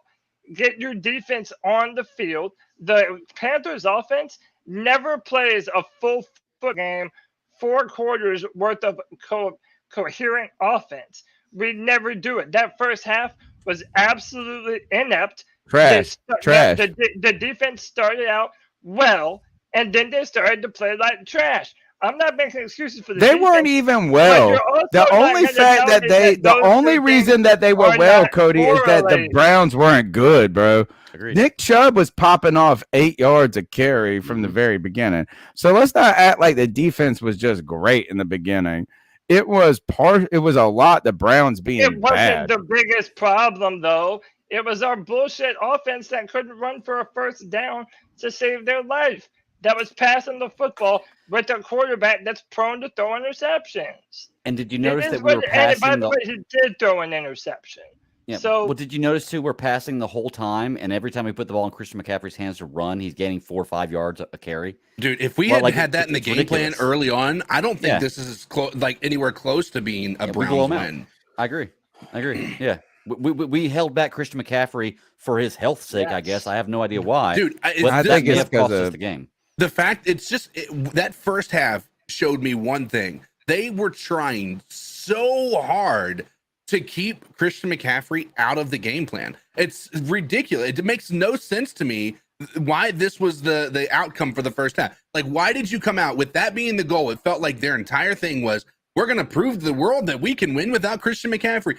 Fuck off. He's your best player on the entire football field. Put that dude, put the ball in his hand, get him down the field, let him make plays and do what he's been doing his entire career for the Carolina Panthers. And that's get positive yards and also do clutch things. When Baker Mayfield fumbled the ball, right, in that snap, let's be real. Christian McCaffrey saved the fucking day with a 28-yard. Oh my God! Run and it down picked the it field. up, and yeah. Look, it's Christian McCaffrey's a star. I don't want to hear this shit about he's injury prone. This and that is like, yes, he's had injuries the past 2 seasons, but like, just get him the fucking ball, and let's stop worrying about this long time future. Like he's a quarterback that we know is going to be Peyton Manning or something like this. Let's just use this fucking worker. We got a thoroughbred. Just let that motherfucker run. Yes. But this is not. I disagree with what you're saying, CK. I don't think this was protecting Christian McCaffrey. I think this is Ben McAdoo's offense. I think this is what Ben McAdoo likes to do. And if anything, I think what Ben McAdoo would say when he comes back to this is not that we needed to run the ball more, but we needed to get Christian McCaffrey involved more. And Did he have 5 catches? But not until the end of the fucking, like, I mean, he didn't have nothing in the first half. Like, he was non-existent in the first half. So I think what Ben McAdoo would need to come out and say is like, and this is the irony of all of this. And this, I've been telling y'all act like I won't say nothing. But this idea, like, oh, we want to be a power running team. Well, you shouldn't have hired Ben McAdoo. You just shouldn't have hired him. And I'm happy we did. I think he's going to be good for us. I think we're going to be fine. We're not built to run that way. I don't think it's going to be fine. I don't think that the Panthers. You have just told us all year long we're built to run in a power running game. No, I'm saying we're not built to pass the football all the time like Ben McAdoo wants to do. We are built to be a run-first football team, and they're going to air it out. Like, we're not built that way, man. You have to fear Christian McCaffrey, Deontay Foreman, and Laviska Shenault coming out of the backfield, or else the offense is going to be one-dimensional. After establishing. All right. Let's go to the next call. The number is 252-228-5098. Hey guys, Chuck from Elizabeth City, Carolina, aka Carolina Sports Guy. Easy to kind of look. You could try to look at some positive things, like the second half. I felt there was more urgency, which was totally different than last year. But I got to look at the 3 negatives in this game. Yeah, I'm just say 4 with an asterisk, because Mayfield in the first half looked pathetic. He did do better, and I've got a hope and promise that he can build on what he had. But number 1, folks, is his coaching staff. My gosh, you're running McCaffrey only 3 times in the first half. You put yourself in a hole. Yes. Terrible with the management of this offense in the first half. They did a better job adjusting, which was different, like I said, than last year, and the second half sucked. Number 2 would be our defensive line. Run stopping sucks. I know Cleveland's got one of the better running attacks, but a lot of times we could have got off the field. And this run defense sucks ass. And number 3, that was a shitty call by the referees. Brian Burns roughing the passer. Clearly hit the ball. Clearly hit the hand that was throwing the ball. It was a good play. In my opinion, and pretty much anybody else's would see, I don't think Cleveland recovers on that drive and they get a chance at that game-winning field goal. Thank you. And the referees really screwed us in the end on that play. Maybe we didn't deserve to win at the end, but I'd like to think that we gain some momentum and put that game Yeah. in front, and good teams find a way to win. Well, folks, bad teams find a way to lose. And just like freaking Atlanta did today with New Orleans, we've done the same thing. Same freaking scenario. Atlanta It's lost. gotta get better than this. I gotta see a better result. Yeah. Yeah, I'm next telling you, week. it's been a crazy Well, I'm effing day just in the not NFL, believing. man. Matt Rule, Crazy. you're getting closer as we speak every day to being 1 foot out the door. Fire Matt Rule. Dude, Fire Matt. Remember that guy in the background at FanFest? Fire Matt. And then they got that feeling. Fire Matt. Can I ask Rule. y'all, is there any chance that Matt Rule gets fired and Baker Mayfield stays our quarterback? Yes. Really? Ooh, Okay. No. How so? No. Tell me, CK. Because I don't think there is, but there could be. So, I mean, I think that Baker Mayfield, if you look at this team right now, Baker Mayfield wasn't the biggest problem. Like Baker Mayfield, like if you look at it, you know, there's plenty of quarterbacks that wouldn't have held calm under that pressure and was able to bring the game to be even close to being what it was. Right. This is, you know, this was honestly a pretty impressive second half by Baker Mayfield with what happened, barring, you know, everybody has their mistakes. But right now I'm watching people like Aaron Rodgers just completely shit the bed against the Vikings, by the way. Yeah. Like horrendous. This is bad. They're down 17-0 and they're going into the half to the Vikings. The Vikings are looking way better than them. But anyway, I'm just watching all these quarterbacks have similar issues. I saw the guy who everybody was deeming the next coming of Peyton Manning throw 5 picks today, and Joe Burrow. Yes. Like what I saw from Baker was far more impressive against a really good defense in the Cleveland Browns than what I've seen from from Sam Darnold last year, from Teddy Bridgewater the year before, from many of the quarterbacks that are playing that have, you know, veteran or vets in this league. Baker Mayfield wasn't the problem here. Here's but where it all none of depends that on- matters, though. None of that matters, though, CK, because if all right, well, I think CK is right when it comes to Baker. There is a chance Baker could be here and Matt Rule not be here, and that is if we win 8 or 9 games. And it looks like Matt Rule is the problem. We need Baker as a bridge. We're going to get somebody else and bring it. Like, I could see that.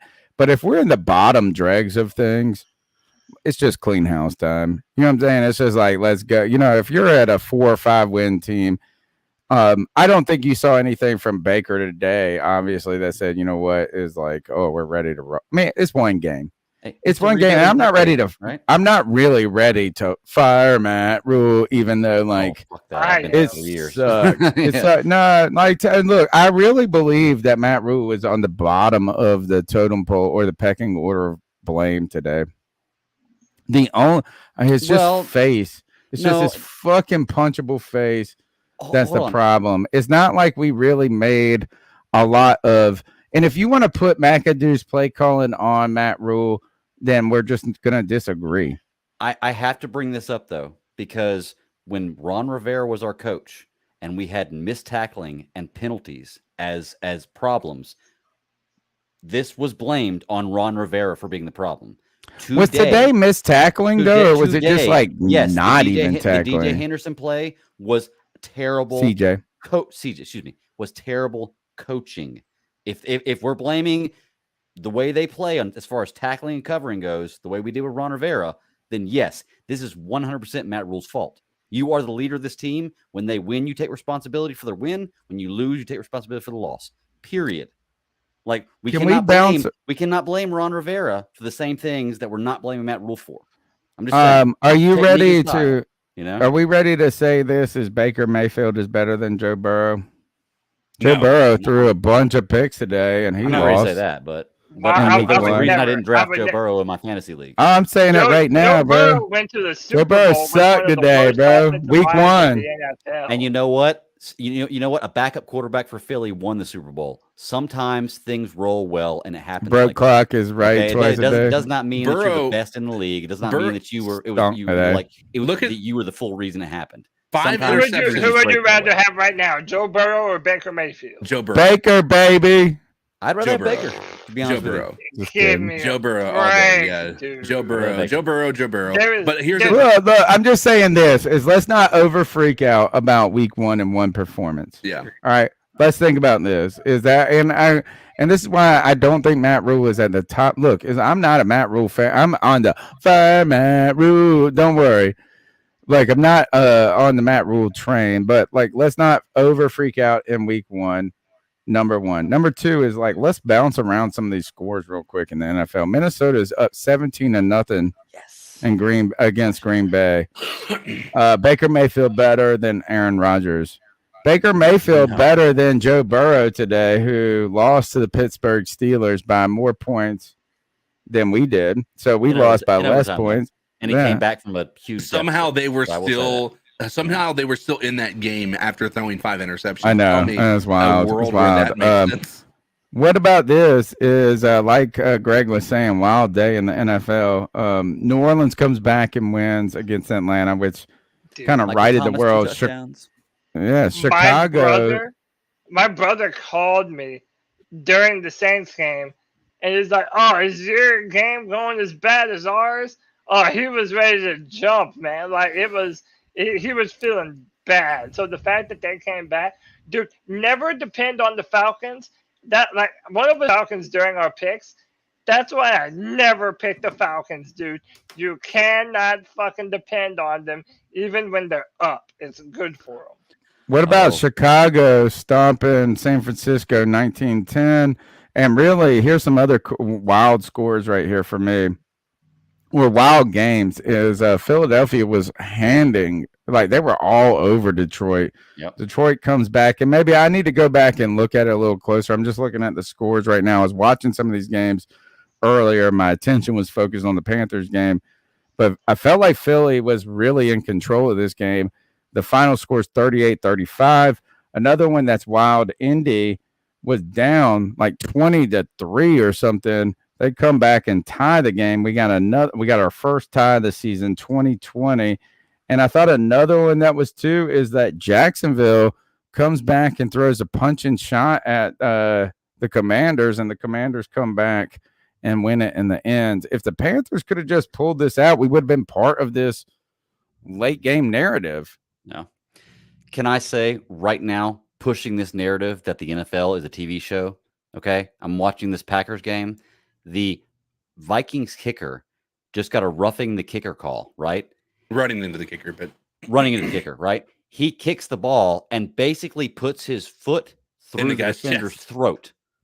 And the defender gets called for the penalty. This is why. And what do you know? It's against the Packers to help the Packers out. The NFL's that helps. That was against the Vikings. I mean, that was against the Packers. I mean, right, but it helped the Packers out, right? They're going for it now and not punting it. Well, they're on the field. They punted Rodgers it. on the field. So the Vikings were punting it, and so the Packers got the penalty against them. It gave them more yards. Okay, Yeah. It still helped the Packers out. That's what I'm saying. I This do is wanna- a narrative, No, it man. didn't. Dude, It he hurt the literally Packers. put his foot in the guy's throat, and they called a penalty on the guy who ran into his foot. Like seriously, Yeah. What happened to the NFL? He got him right What here happened? on this part. But either way, that's still like if you get close enough to where the kicker can pretend to fall down and get hurt, it's on the kicker. I mean, it's on the person getting close to the kicker. That's what's wrong with the NFL. They're football players. Let them fucking Right. play. Why can't you tackle a kicker? Fuck the bullshit. Hey, Why can't you tackle a kicker? Before we go forward, we've got a little bit backed up here. We've got 2 new members and a donation. First up, CK, one of our brand new super fans. We have 2 new members of the C3 Superfan Club. I want to welcome Andy Sims, Ryan Ingram into the Superfan Club. Thank you so much for your support. Awesome. And with a $2 love bomb, Eric 37 says defense is not clutch. Indeed, it is not. What you got, Tony? Let's go to the next call. Well, I don't even really know where to start. Sick to my stomach. I'm pretty sure I'm going to lose my voice. To go on and on about who to blame the loss on, and obviously I think we can put it somewhere on everybody, every facet of the game, referees, offense, defense. But one thing I want to talk about is why in the world did I see so much of Phil Hoskins and Bravion Roy? Derek Brown, if we want to win anything this season, Derek Brown's going to Great have to call. take that next step. We drafted him as a run stopper, and hopefully he turns into a pass rusher. But thus far, he showed us little to nothing of both of those. And as I said, Bill Hoskins, I saw his number way too much today. What are y'all's thoughts? Thanks. I'll Can tune in I- next Sunday.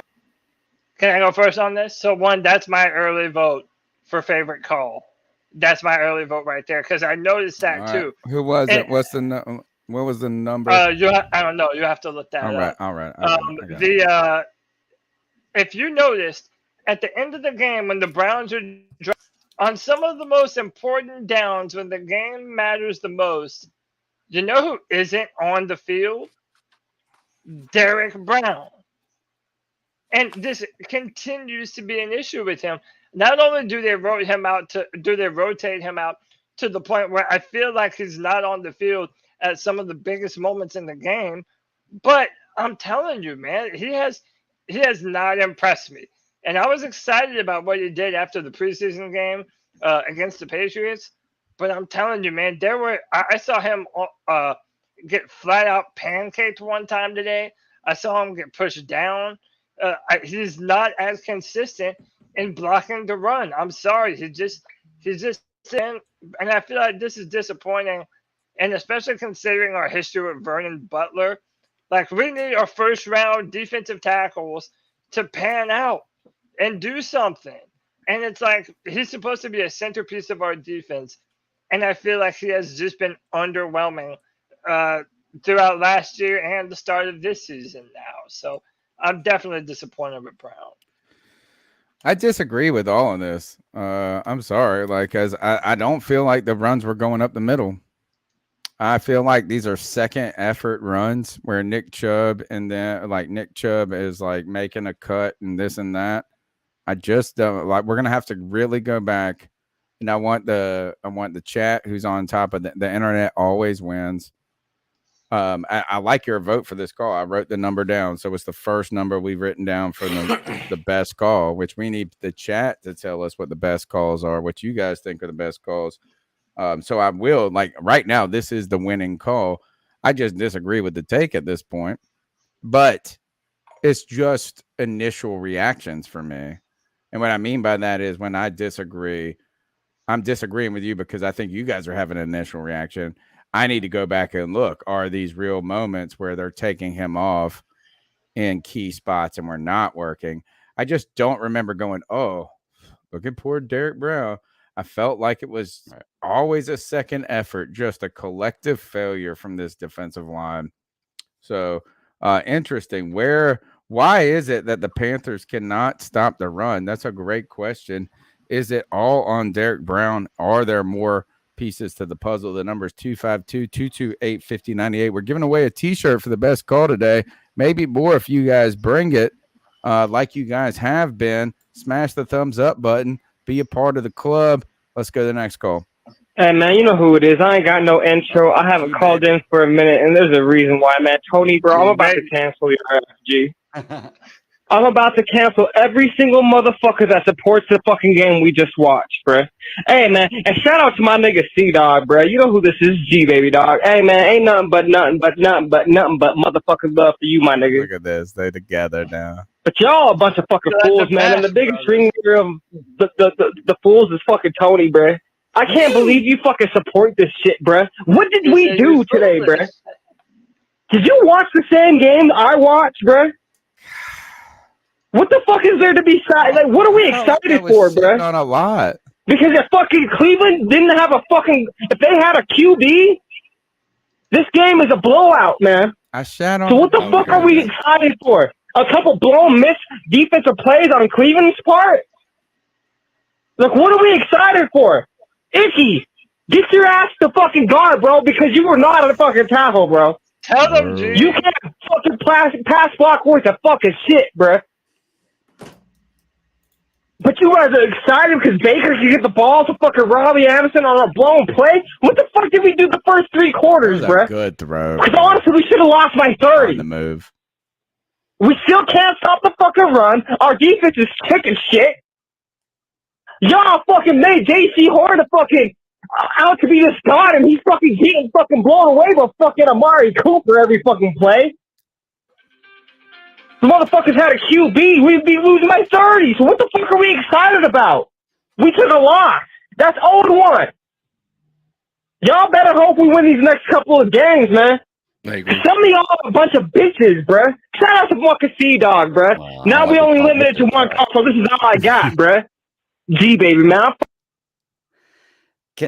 Can I tackle this real quick? Ahead, you know, I get your passion, and trust me, I am insanely pissed off for the way today's game went. And I don't think we played to our fullest extent by any means. But let me go ahead and tell you right now, if I have a quarterback that can give me 235 yards and 2 touchdowns every game, I'm taking that. Okay. You can't blame what happened on the defensive end on Baker Mayfield. So you can be upset with the team, and I get that for performing not overall that well. But I know that you and G Baby especially are coming in with Baker as garbage. Baker Mayfield had 235 yards and 2 touchdowns today. That's better than we've had for a long effing time. Okay. I've never said he's a world beater. I don't think any of us have said that. But the guy can win the game. Look, we were down in the fourth quarter to a point where if we didn't score within 2 minutes, the game was over. And in one play, whether it be blown coverage or not, he made the play. Okay. So without that happening, this game is a joke. Like Baker Mayfield is the only thing that kept us in this game. And I hate to say it like that because he didn't play great, but he's the only thing that kept us in this game. Without him doing what he did, we're getting blown out completely. Like we're scoring 3 points because I can't think of a single touchdown without him that would have happened. So I think that we need to temper the expectations a little bit. We never said Baker Mayfield's a world beater. We never said he's a Peyton Manning, a Tom Brady, anything like that. But the guy can win the game. Give me 240 yards and 2 touchdowns every game, and I'm okay with that. I can live with that. But look, You know? can I have to rebut that a little bit, and I want to highlight this comment from Raw Dogs, who's a Browns fan. He says, "You guys don't have the type of team that can support 250 yards and win." We do, though. We do, though. We got screwed by the refs today. If the refs don't screw us today, we win that game. I don't think this is where I disagree with Tony. I don't think that we have the type of offense to be a pass-first offense. I agree with really that. don't. Never said we should be pass first. I said Ben McAdoo is pass first, bro. And like that's why, like that's the point. Is you shouldn't have hired him if you wanted somebody that's a pound of rock. You should bring back Mike Shula. Mike Shula is run 3 times and set up play action. Deep shots. Then it is Matt Rule's fault. Well, I know. I would just say this is I've been consistent on this. Is Matt Rule just tells you what you want to fucking hear. Matt Rule does not truly believe in this run heavy fucking offense. He just told you that after a game that Joe Brady lost against the Giants where we didn't run the ball. And then he goes, "Oh, you remember Bill Parcells used to say if you don't run the ball 30 times." He just says shit, bro. Right. He just says shit. Mm-hmm. You don't go and hire Ben McAdoo if you want to be a run-first team. He's a West Coast offense guy. It's just the fucking fact of the matter. If anything, and Ben McAdoo will even come out and tell you this, that he wants to manufacture the run through pass plays. He wants to throw it to the running back, which is a run play ultimately. It's a lateral throw. You know what I'm saying? Like, but he doesn't want to just hand it off. That's what he does. And I'm going to come back at G-Baby on this. G-Baby, you the same. And if anything, you consistent. You are consistent, homie. Because you are right now, you give great points and terrible points all in the same. You always do this. You make so many. I always tell, how many times have I said this? G-Baby, bring some truth. And he just brings it to you in a way that you don't like to hear it some ways. But what the fuck have I praised this team about, bro? What have I really praised this team about? All I did was talk shit about J.C. Horn. All I've done is talk shit about this defense. Tell me where I've been. Where have I just said this is the only thing that Baker Mayfield has brought us is a guy that did not get defeated by defeat. That's what happened is Baker Mayfield had a bad first half, and I kept looking at him going, he's getting mad. And not like he's going to come out and say, I said this, is either his anger is going to fucking bring him down into the toilet or he's gonna rise up. And you know what? He did. He came out. He was not fucking defeated. He was defeated in the first half. He was beaten. Like, he fucking sucked, bro. And then he came out and Could Sam Darnold do that? Nope. Could Josh Allen do that? What have I praised? That's what I'm saying. Yeah, what Josh have I Allen, praised yeah. about this? The only thing I have said is that Matt, actually the most controversial I feel like I've had on this show is that Matt Rule is at the bottom of the pecking list of blame. Maybe that's what he has an issue I think with. so, Which, too. by the way, Yeah. I definitely disagree with you on, man. I think if our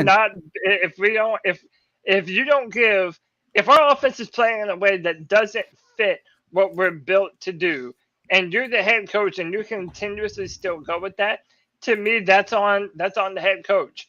I mean, if you see that your offense isn't doing anything throwing the football, why don't you say, hey, Ben, see what you got in the bag of run plays that we have cooked up? Oh, and the best running back in the NFL, and see what you can do with his ass. Let me do that at a point in time on in the football game, so you're not having to claw your way back from the doldrums just to make it a last-minute football game. He can't close out. He cannot close out. And Matt Rule has to take his onus for all of those decisions. My man's making fun of me in the chat, and I thought it was a good line. He laughed at it. I said, he didn't get defeated by defeat. I thought that was a good line. And he was like, laugh at it. It was funny. Funny. I can be, look, don't worry. People make fun of me all the time. The number is 252-228-5098. We need you to win this t-shirt, fool. You're going to try to tell me that the best t-shirt, why did we vote for this call? What was it? You said this is the best call because how about this? No, because he was right about Derek Brown Brown not being on the field when we needed him. Derek Brown, the problem on this team right now. 252-228-5098. Let's go to the next call. Hey, let me tell you what. That was a horrific call. A call that caused us to get it's my vote for the call. We sucked nearly the whole fucking game for the last, maybe quarter or maybe half, something like that, till we decided, golly geez, we'll figure out we're playing in a real game. We have to play now. Okay, now, that was on the coaches and the players. And yeah, the players. Let's get off this ass because these players are so fucking great. Daniel Wilson fucking sucks. You line him up. Yes. This is my call. Wide receiver that runs 3 times faster than he does? That's excellent fucking coaching. He killed the cat on one play, bro. And Frankie Louisville's the man. I've seen him miss 4 or 5 tackles. Fuck Frankie Louisville. Frankie Louisville got it for everybody. He's winning the call. And Derek Cleveland, you were supposed to be my main man. I said on Friday you was going to be the main guy. Dude, where the fuck was you at? Thinking about your lady? Pickle winning right now. That's a bro. Bullshit what I saw on that TV. Well, not the TV, on various streams that I finally got to working. But that's some bullshit. I'm going to watch it all 22 here either today or tomorrow, and I'm going to try to figure some things out my own self. But I am not happy with what I saw, and I got news for y'all. It doesn't matter how much we paid him. It doesn't matter who they are. This defensive line is trash. I don't give a fuck. There ain't but one guy that busted his ass on that defensive line that put an effort to give a damn, and that is Brian Burns. He wasn't perfect, but he damn sure busted his ass and tried. The rest of them get the head out each other's asses and start playing the fucking game. They get paid to play. Good luck beating that, bitches. That's the call. So the NFL got what they want. The NFL got the Cleveland Browns to win. Whoopie fucking do. Yeah, that was a blowjob by the NFL to the ref. I'm not the only one who says it. And I don't give a fuck who don't like it. Yep. Hey, Bro, that was my call for the Pickle night mad. right there. Panther Pickle don't usually get this volatile on his language. Somebody called him OG baby.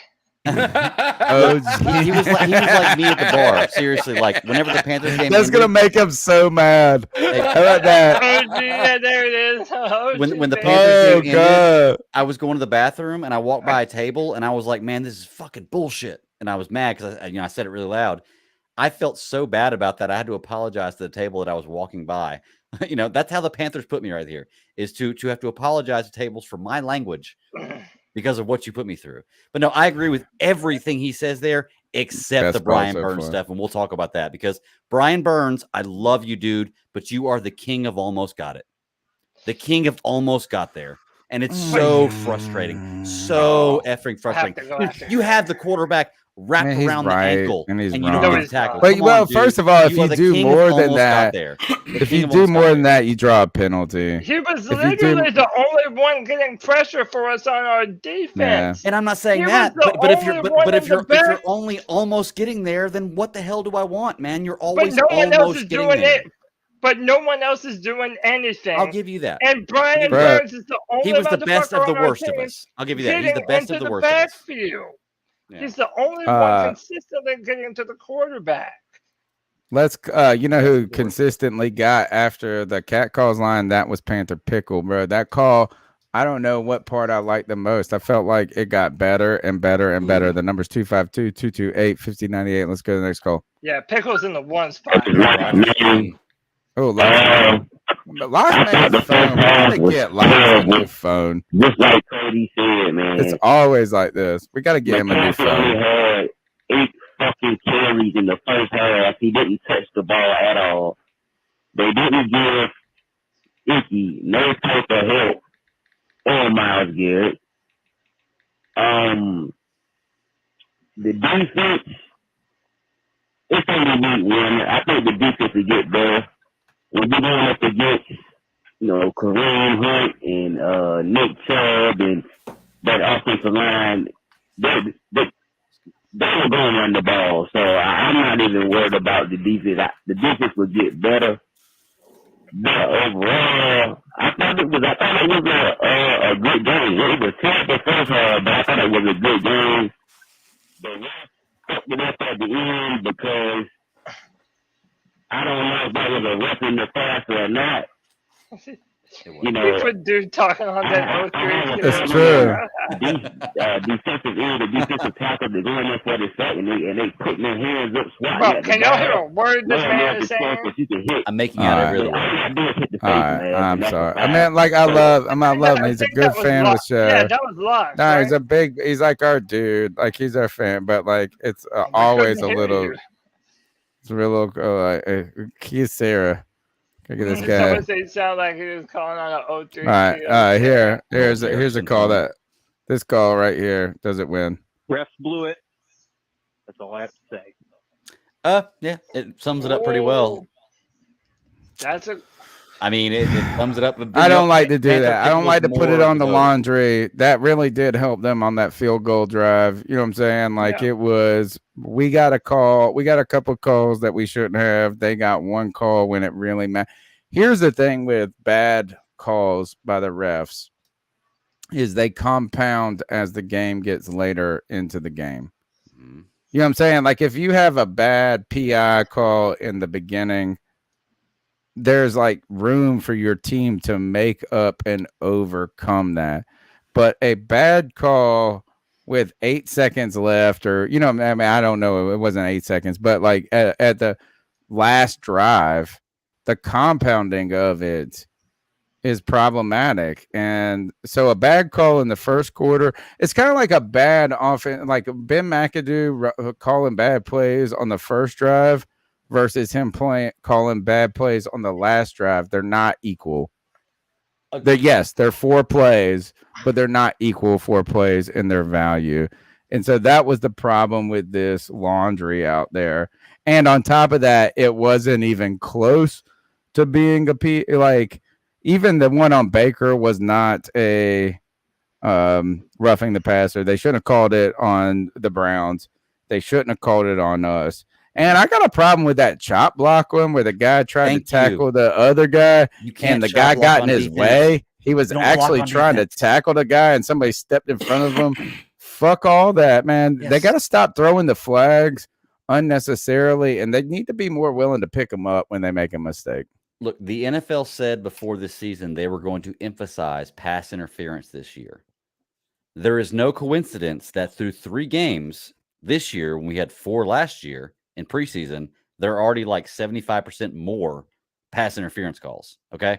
Well, like they are definitely. You are, man. Get this, Mo. You better wear a tinfoil hat on our show forever. Dude, it's not a tinfoil hat. It's just looking at stats and making sense of it. Look, I mean, they say they're going to call more pass interference calls. Then all of a sudden, with less games in the preseason, they have more pass interference calls than they did all of the preseason before that.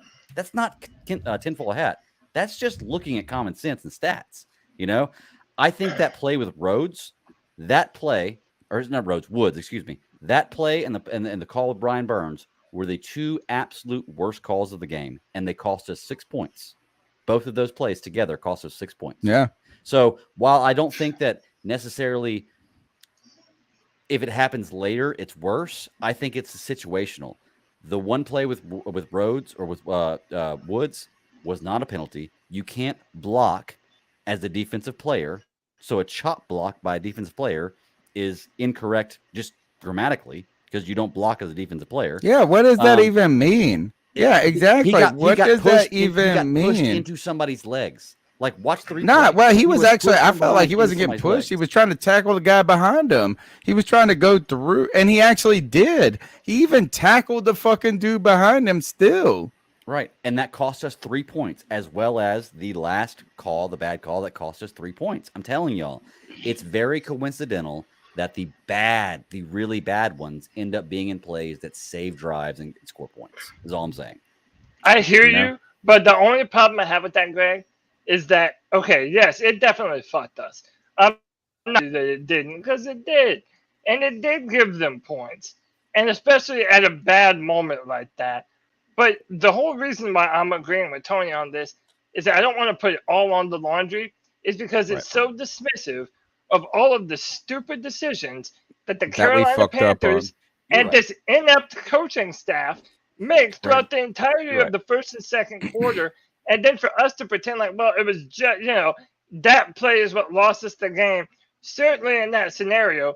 But it was also all the other dumb shit that the Panthers didn't do on offense. Kicking it out of bounds. Panera, why the fuck does he kick it out of bounds? Like that actually, if he would not have made that field goal at the end to put us ahead, I would have just said he's the fucking problem. Yeah.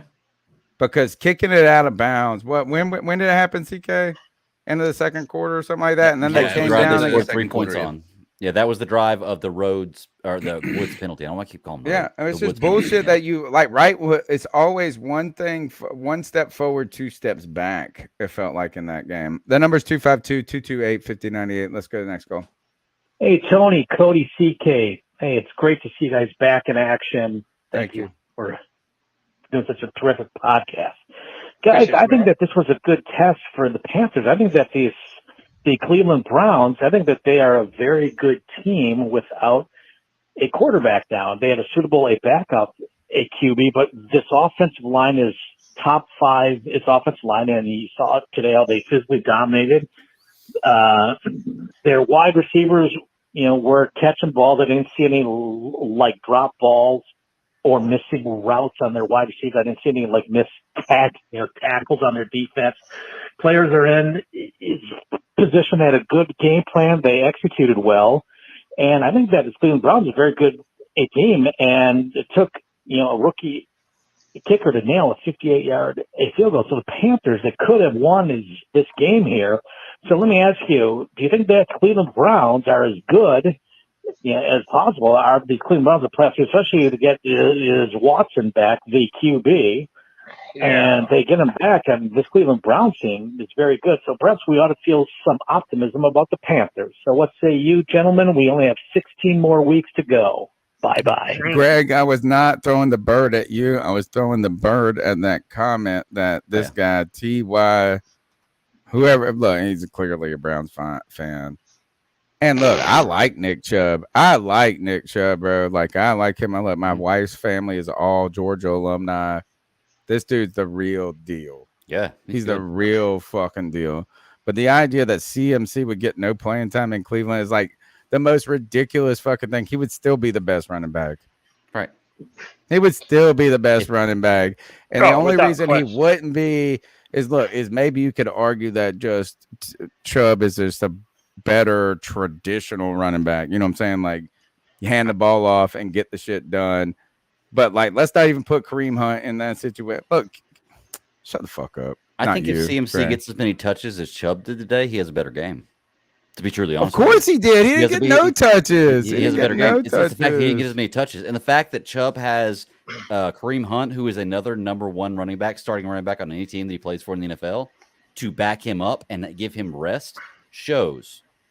I mean, not just show, but that just gives you why Chubb is so good. Chubb is great, man. Chubb is incredible, bro. Amazing. They're just incredible, man. Like, he's incredible. It doesn't need to be an either or thing, but you don't got to shit on CMC like that. Right. I'm going to push back on the caller. First of all, thank you for the support, caller, number one. Thank you for the kind words, number two. I don't know if I want to say that Cleveland's that good, and I don't want to say that we should be optimistic.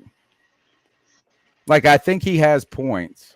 Like, I don't disagree with him, but I don't know if I can just agree. And what at the end of the day is like, I felt just disappointed today. Yeah. And you know what? This is the problem. Everybody, we had so much optimism. That's the whole fucking thing. Optimism till you see it. It's like, I bet you every girl that's ever slept with a dude has felt like this. She's like, oh, this is going to be great. And that's just disappointment. Yeah. Just fucking disappointment. I don't know. I mean, it's just until it happens, it's like just this. You know, I thought everything, and it was so close. We almost came. And we didn't. And I want to say for the people we did almost. Right now, yeah, just about edged. No, we got it. I want to say for the people in the chat right now that are having this argument with Chubb and CMC. Look, here's the bottom line: CMC missed 23 games, and I put the stats out there last week, and he's still the number 3 offensive player in the NFL, missing 23 games. So don't tell me Nick Chubb is a better player than CMC. Oh, I don't think we have to do it either or. It doesn't have to be. It's two separate types. Yeah, I mean, and I also don't think it has to be an either or. You'll get more offensive. Why can't they just be both great lays? They are. They're very good. That's it. I'm saying is, it doesn't have to be an either or. Why did you lay them, Tony? I mean, because I felt like I really needed to lighten this conversation up a little bit. I mean, have you seen CMC? Have you seen Bradley Chubb? I mean, Nick Chubb. And why about this is can someone tell Christian McCaffrey to loosen his helmet a little bit? Oh, because there's that big ass red spot right I mean, it's been for years, bro. He's like, it's like Jesus Christ. I feel like he's gonna scrunch his own brain. But I kind of think that when you run as hard as he does and your helmet's hitting on everybody, I kind of think that's inevitable. You want it tight, I guess. But good God, I feel like he's going to give himself CTE. Dude, I empathize with him. I also have that pasty-ass white boy skin. And I go in the sun for 5 minutes. I'll be looking like a crawfish in no time. But it won't the sun, bro. It's yeah, I know. But you know, but I did want to bring up something, though, that really kind of... It's salt on the wound. This is the first time the Browns have won a season opener since 1999. Oh, yeah, it's been like 19 years. Damn near 1999, dude. It's embarrassing, and it's not surprising to me that the Panthers are the team that this happened to. To me, it's embarrassing. Like, to me, the Panthers are the new embarrassment of the NFL, with David Tepper and his basement comments and him rubbing the fans the wrong way. And that's another thing. What's with the stupid ass black and white Panther at the middle of the field? That has we to do with don't the have rain. a black and white Panther. Yeah, I didn't like F the that rain. at all either. What has Is that because they had the rain has to do soccer with the game dive? last night Yeah, too? well, that and the rain had happened. Basically, I don't know if you guys were following along. Basically, because of the rain, they had to make some decisions on how they were going to do the paint. So the soccer game and the Panthers game had to both be painted last night for the soccer game because they weren't going to be able to actually paint the lines because of the storm that came in yesterday. Wow. Yeah. I think that's what it had to thing? do with. But I think we should really actually more talk about David Tepper looking like a cartoon villain. Oh, I can pull that up. Like his head, he looks like this like, and it's not like he does not. I wish he was tough like the guy from Daredevil, the bad guy from Daredevil. He don't look tough like that. He just looks like he just looks like a big giant doofus. Man, for the people in the chat room asking where were CMC stats today, he had half the touches Chubb did. So let's please not compare. Well, actually, we would say play this is it was a complete misuse of Christian McCaffrey. If it's CMC like if had anything, 22 touches like Chubb did, it would have been different. But he had 10. So look, I don't need to shit on. I will not shit this. Yeah, look at this. Oh god. I'm not gonna shit on Nick Chubb, dude. He's amazing. No, he's a great He's a great back. Like I just don't think you need to Yeah. shit not you, but like the people who are Browns fans need to shit on CMC. Right. At the same time. Like, I mean, that's just kind of a ridiculous take. The number's 252-228-5098. Let's go to the next call. What's going on? It's CPG. Before I even make my video, I want to show love to C3. You guys know I've supported y'all for years, even back when Joey and Panthers Drafter was on the show. Let me just say, this is my thoughts on the end of that game. I was at work through a good majority of it. I was keeping up with it on my phone. I was trying to listen to it, the radio broadcast of it. I got home to watch the end of the game. And can I just say, first of all, that was in no way, shape, or form roughing the passer by Brian Burns. What Brian Burns did is what coaches teach pass rushers to do in the NFL. Wad at the arm that they're throwing the ball with to either make it incomplete or force a fumble. That's exactly what Brian Burns did.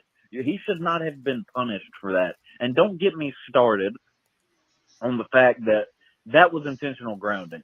Look up the NFL rule book on Google right now. What Jacoby Brissett did was intentional grounding, and the fact the refs picked the flag up makes me sick. Narrative. The coaching is bad. For a bunch of people that are now on this coaching staff to have NFL resumes, the coaching is bad. I mean, it is bad. When Christian McCaffrey gets 2-3 carries the entire first half, either you're playing scared or you're just an idiot. That's all I know, dude.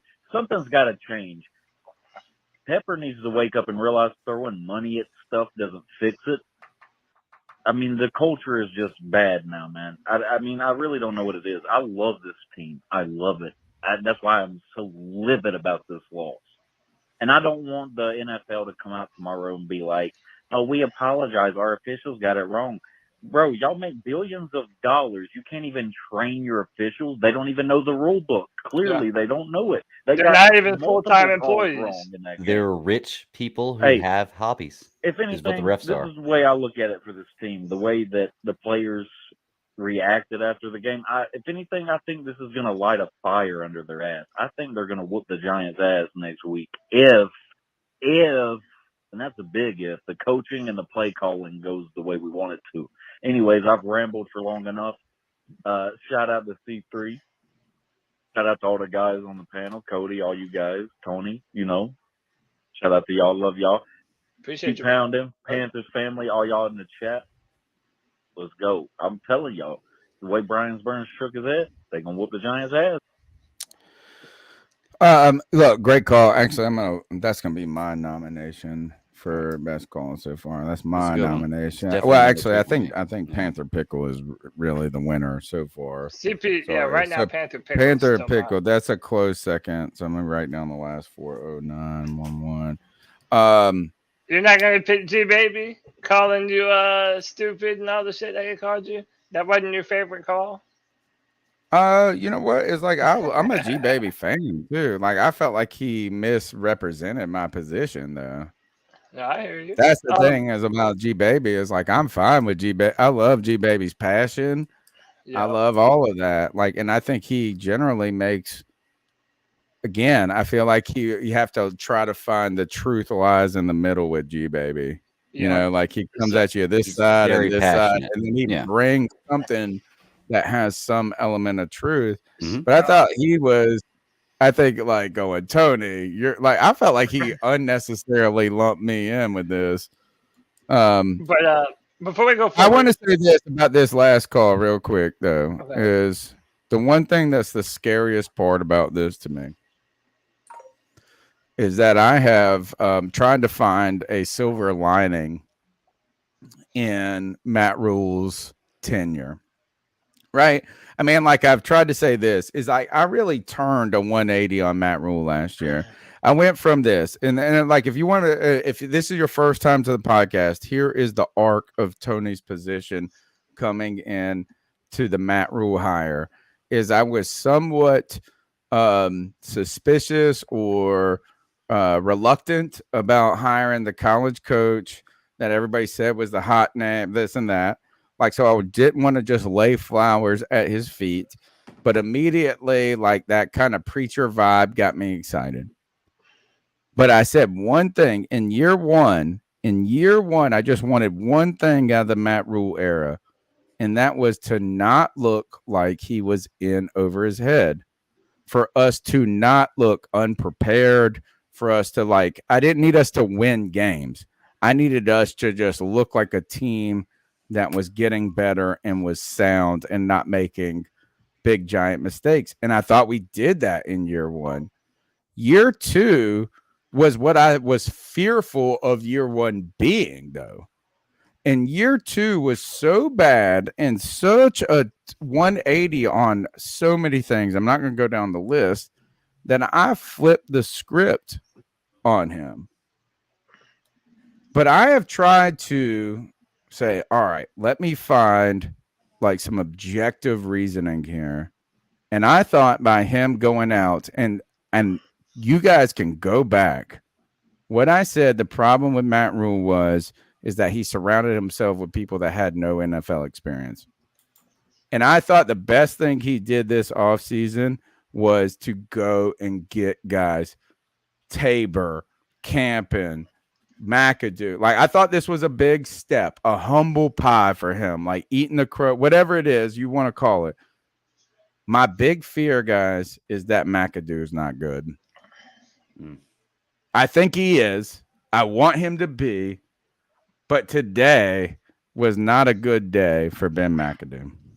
No, I'm not. This is the type of performance where I'm rethinking what I think about McAdoo. I was like, I think we all said this is the best hiring at offensive coordinator we could have made at the time, given who was available. Probably still is, to be honest. Yeah, and it's just, I don't know. After how our offense looked today, I have a lot of real doubts about Ben McAdoo's future. Before we go forward, wanted to make sure I read these comments. Roosevelt Mongo a little while ago with the $10 said, I totally agree with the Bat Daddy. The NFL wants their storylines of who they want to be in the playoffs. Thank you. So you have more than one conspiracy theorist on your side, Greg. You're building up a following here. Just don't care. $5 love bomb says need more fans in the stands forward. Well, maybe if the Panthers would win those games, then maybe we might not have such a problem with the fans in the stands. And then last but not least, rounding it out with another $10, Roosevelt Mongo. This is like his fourth donation today. I know, Ben. It's like incredible. He's getting the T-shirt. Third year Matt Rule is still no identity. No one will fear the Panthers if Cleveland goes for it on fourth down multiple times. Says you're soft. Thanks. Just go ahead and roll with the next one now. The next one, brand new. Sizzle God, $9.99. Sizzle God $9.99 says, Did the team bargain bin shop on the D line during free agency? Yes. Yes. Also, the team prioritizes speed and position flexibility on defense, but you can build a college defense and expect to win. Haynes and your tour, huh? Too much of a gamble there. Look, great comment, Sizzle God, right here. Is a little, in my mind, too much of a gamble on defensive line, is in that they will work. Not only was it a gamble that they will work, but what happens if anybody gets injured or any problem like that? Yes, they bargain shopped, and even not even bargain shop, just discounted the importance of having those kind of that pass rushing anything on defensive end. They thought I don't know what they have been thinking on this. Fantastic comment. The number is 252-228-5098. I want to thank everybody who has donated to the show. Incredible. But really, just being here in the chat is the most important part. Look, we've got a long season ahead of us. We're going to be doing this podcast for years and years to come. We've been doing it now. We're in our 10th season. It's about building a community. What I want you guys to just do is feel a part of it. If you feel a part of this community, comment in the chat room.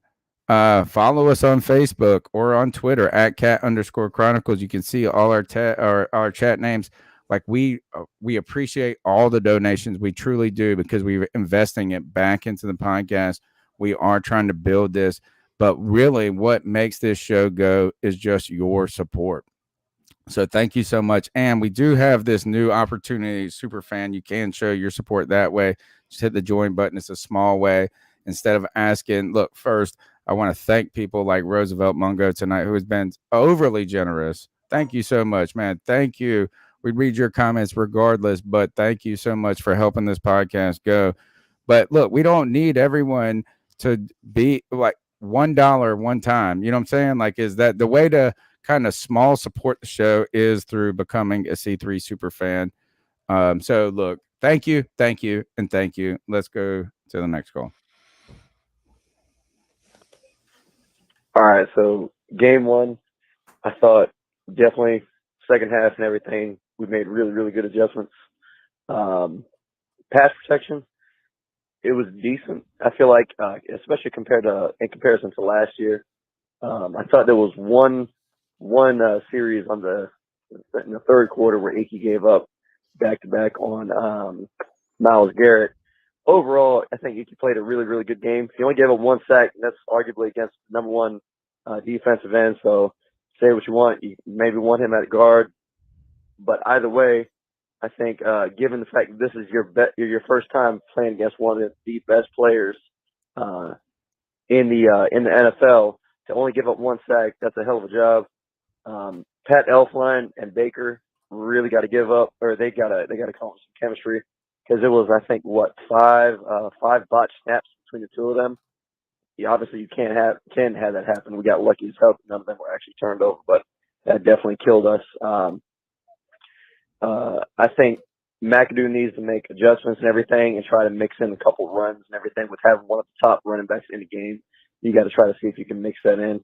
Ben McAdoo obviously is known for having a pass-heavy offense. Overall, man, I think we have a lot that we can build on. There's going to be people who say they want Matt Rule fired and everything, because it's a loss, whatever.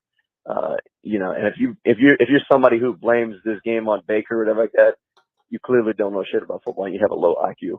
You know what I mean? But go Panthers, keep pounding. You guys are awesome. Keep doing what you're doing, man. Make sure you guys like, comment, share, subscribe, all that. My man, great call. Let's go to the next one. Hey, what's up, guys? The name's D here. It sucks, right? We're all sad about this. We had it. We were very close, but there's a lot of good takeaways from this. I think that there's a lot of good things to look forward to. Baker doesn't look bad. I think that there's a lot of still congealing together. I think he needs more time here. He's been here for 5 weeks as a Panther, but based off what we've seen, he has those big play moments. I mean, when we had Robbie Anderson catch that big 75-yard touchdown, I mean, even the tight end, he's gunning it. I think he's played his old team. I think there's a little bit of tweaking that needs to be done. But Baker looks good. I'm glad we got Baker. Big Baker fan. Matt Rule, I just think that he's making college football decisions and not NFL football decisions. Not running it down the throat with you got two big bruisers in Hubbard and Freeman, I think his name is. That guy should have been running the ball with McCaffrey. I mean, to combat that defensive line. I don't know why we didn't go for it on third down in that last drive, but we were up, and I don't think anybody saw that kicker kicking the 58-yard field goal. But the defense definitely dropped the ball today. We just got to pick it up. Jackson was getting murdered. Peoples-Jones was catching everything contested. He was torching us left and right. Bad call at the end by the refs. It's just a bunch of unfortunate. I mean, we had a bunch of 3rd and 11, 3rd and 9, 3rd and 5, and the defense could not execute and finish. Finish strong. So there's more to it. Wish I had more time, but yeah, let's go. Keep pounding. I think we're gonna look really good this year. We just got to stay positive, and that's a good team. Let's not knock that it isn't. They've got a powerful running game, and I mean powerful running game. That's the probably top 3 running game in the NFL, and we did not try to stop that at all. Yeah. Great call. The next team we play is the Giants. So to everybody trying to be hopeful and looking forward, right now the Giants are in a competitive game with the Tennessee Titans. Look, whenever we react to a game, we're obviously going to criticize what needs to be criticized on the field, but we do have to strike that line of it's a long season, boys, and we do have a long road ahead of us. And there were some good things to glean from this. I guess we just have to depend, and this is the hard part, that our coaches are going to fix this, and that we're actually going to learn from the mistakes that we've made, because that's something that we really don't do a lot of in our recent history. We really don't make a lot of good changes. So hopefully that happens. Before we go forward, Just Don't Care with the $10 love bomb says for the cause. Appreciate Much you, love. Just Don't Care. Good stuff. Good calls. A lot of football to be played. Is that the final call? No, hell no. We got like a bunch to go. We got a ton more, I think. We got a bunch to go. Let's keep going. Yeah, this is Hank 3 Rebel. I was just calling to say I don't think the team did too bad in the end. Linebackers suck. Need a new linebacker, run stuffer. O-line will get better the more they play together. That's all I got to say. As you're bringing up that, it made me think of this, is that who was the linebacker from Penn State everybody was super hype on? Micah Parsons. No, the one that we got, the discount Micah Parsons. Oh, the one we got. I don't know. Brandon Smith? Brandon Smith. Who should have been on the football field. Right. But here's an interesting thing is for you guys who love Shi Smith, wasn't it interesting how much he was actually out there? Didn't get the action, but I thought he was really involved in the lineup. I actually only noticed him in the one catch he had. Beyond that, I didn't notice him at all. He was in some formations out there. I felt like he's our third receiver. I felt like I saw Shi. Did you see Higgins or Shi more? And let me see if I look at I'd have to say Shi. Stat line. Agreed. Yeah. Receiving. Higgins had no catches. None. Shi Smith. I feel like Shi Smith has entered himself into the rotation. And even so that it was kind of annoying to me when we were down on the 5-yard line, where I feel like we need to get big to get in the red zone. And our 3 receivers were Shi Smith, Robbie, and DJ. And I was just like, all right, let's put the smallest bitches out there as usual. Where is Terrace Marshall Jr. a bust? Is Terrace Marshall He Jr. didn't even play, dude. But did he even dress? No, he dressed. He didn't play. All right, let's go to the next call. Icky's a fucking bum, man. I don't want to see him start another game at left tackle. I don't think he can block his air. He can't even block air. And what's up with the secondary? I mean, they couldn't tackle. They were slow. I mean, the whole team played soft. Overreaction. And a big fuck you to these refs. Amen. Overreaction. Look, overreaction. I love the call. here. That may be. Yeah, I may have to change That's your my call, vote, man. Y'all like very that call? concise to the point. Yeah, that was very concise to the All point right, and hit I'm everything I putting it wanted up to there. say. I'm saying that, especially for the calls that we're trying to promote, short to the point, pack your punch. And that's sense. a good call. Yeah, made sense. Yeah, I love that call. Wow. I didn't like the icky part, man. I knew that. Look, Icky's we don't have to like your. Dude, he got blown up a few times today. I don't think we have to like your opinion because then it's just like, who do we agree with the most? Echo chamber. I think we just need to pick the best call. You just told me you don't have to like my opinion, and I feel like you're right. You're right. That call gets it. 0-9. Very good. Nah, Panther Pickles winning in my mind. That's my vote so far. Keep going. The good call, though. Hey, Panther fan here. I went to the game, and let me say this. First off, Panther fans need to step up. For all the people who are at home and don't pay to go to the game, but when I act like the biggest fan, you know how many Cleveland fans there were? It was bullshit. Nonetheless, the call at the end of the game is ridiculous. The game shouldn't be decided by a call like that. So that's the first problem is sadly we have to deal with Vegas and the refs and all this bullshit. But beyond that, why did we stop running the ball in the first half? We literally never stopped running the ball. started. In fact, there were several drives where all we did was pass it first, second, and third down. Why are we even paying Christian McCaffrey? And for that reason alone, either Ben McAdoo should get fired or Matt Rule, because clearly, why would you pay someone $60 million and not utilize them when they're fully healthy and they're getting 4 yards of fucking carry? To me, it's just embarrassing. And then it's like the second half, we actually came alive. Like, oh, okay, we're this good. Cool. So I think the bottom line is, can we make the playoffs? Absolutely. But, I mean, play calling has to get better. So predictable. And, our defense was, in their defense, the defense was on the field a lot of the game. And the offensive line for the Browns was getting a lot of movement. So I attribute that to our defense was on the field for way too long. Yes. Good call. How about this? The Chiefs are beating the fuck out of the Arizona Cardinals, 37-7 right now. Gosh, what a day.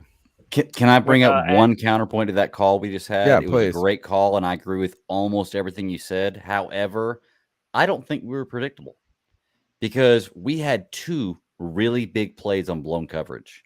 I think they expected us to run the ball more with CMC, which we didn't do. So I guess we were playing into not being predictable. But the only 2 plays that we had that were big plays were big blown coverage plays, which if we're predictable, wouldn't have happened. Was the Robbie Anderson a blown coverage? I can't wait to go back and watch it. I felt like it was I felt like Baker was on the move, throwing a difficult pass. Like I thought he's still the coverage for that DB. Like he's the safety valve for that DB. He's supposed to be back. And if he'd been 3 yards back when that ball was thrown, it would have been an interception or a covered pass. But because he wasn't, and Baker read that, it was a great pass. So, but I would just say that we're not predictable. Like I think that we had a few plays that caught them on their heels, and that's why we scored 2 big touchdowns on those. All right, let's go to the next call. Hey man, I wasn't even gonna call back in. This, you know who the fuck this is, man. It's your niggas, man. Come back, baby, man. I've been sipping, I've been drinking. I don't give a fuck, bro. But Greg, I wasn't gonna call into the fucking bullshit you got out of your motherfucking mouth. So what I want you to do, G, I want you to go get duct tape and just duct tape your mouth and just shut the fuck up, bro. Because what you just said about CJ Henderson, it's complete fucking false, man. Show me stats that prove it different. Show me the stats. Don't put that shit on. Yes, but one by CJ Henderson. Oh my fucking god, I played corner, G. All he had to do was turn around and he would have had an easy pick. He just played it wrong. Exactly, and he didn't. That's the point. That's the fucking point. Collective, man. I'm coming with some fucking fire, some fucking flames, man. No. If we lose these next 2 games, Panther Nation not gonna like what I'm about to fucking say. We need a clean house. And not even in a million years would I ever. This would come out of my mouth. Cody Lack, I agree with you, bro. I have a $300 Christian McCaffrey jersey in my fucking closet right now. Giving Christian McCaffrey that contract was the biggest mistake we could have ever done, G. I never in a million years thought I would say this. And I say that to say this. Christian, DJ Moore, Dante, all the young motherfuckers that we gave contracts to, tomorrow morning I want you to go ask for a trade because you motherfuckers don't deserve this shit. You don't. I refuse to let Christian McCaffrey go down with this fucking shit. How dare these motherfuckers do Christian how they fucking did Cam Newton, bro? Fuck that shit. Christian, you go ask for a motherfucking trade, bro. Because how this season will end, we will end with 2 or less fucking wins, man. And this is what is going to happen, man. Just listen to me, bro. I'm sick of the biased bullshit that you guys spit on this fucking panel sometimes, bro. It's time to be genuine, and it's time to be fucking real with our fucking selves, bro. This team is ass. We can't tackle. We can't stop the run. We don't have shit on the offensive line. We should have never drafted Icky. We should have never drafted Dante Brown. Why is Rat Rule still here? Oh, I'm coming with that fucking hot fucking fire shit, man. This is bullshit. That's my nigga C-Dog, G. What the fuck y'all talking about, bruh? Y'all owe that nigga an apology. Y'all used to shit on that man, bruh. But how's he looking now, bruh?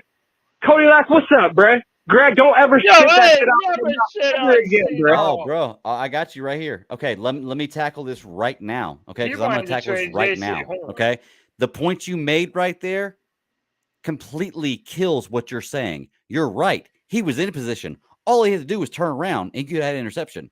Guess what he did? He fucking slingshotted the guy and tackled him instead of turning around and making a decision.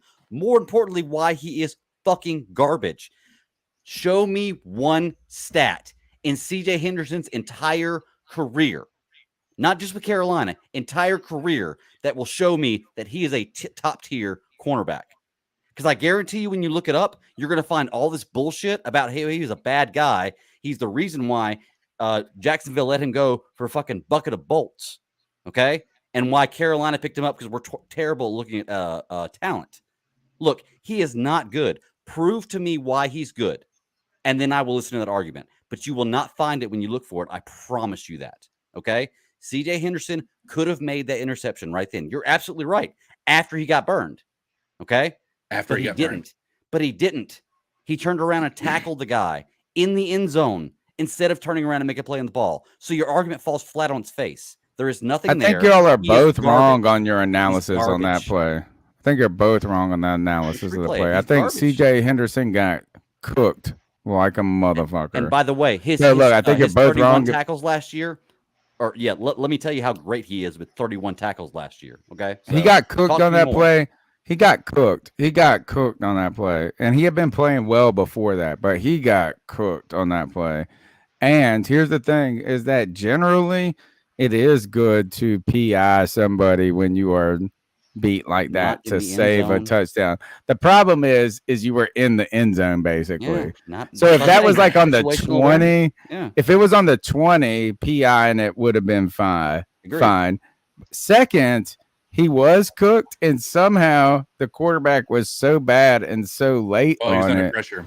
He really could have turned around and made the interception. So you're like both wrong and both right. No, I'm agreeing that he could have made that play. Look, here's the comment of the night, Cody.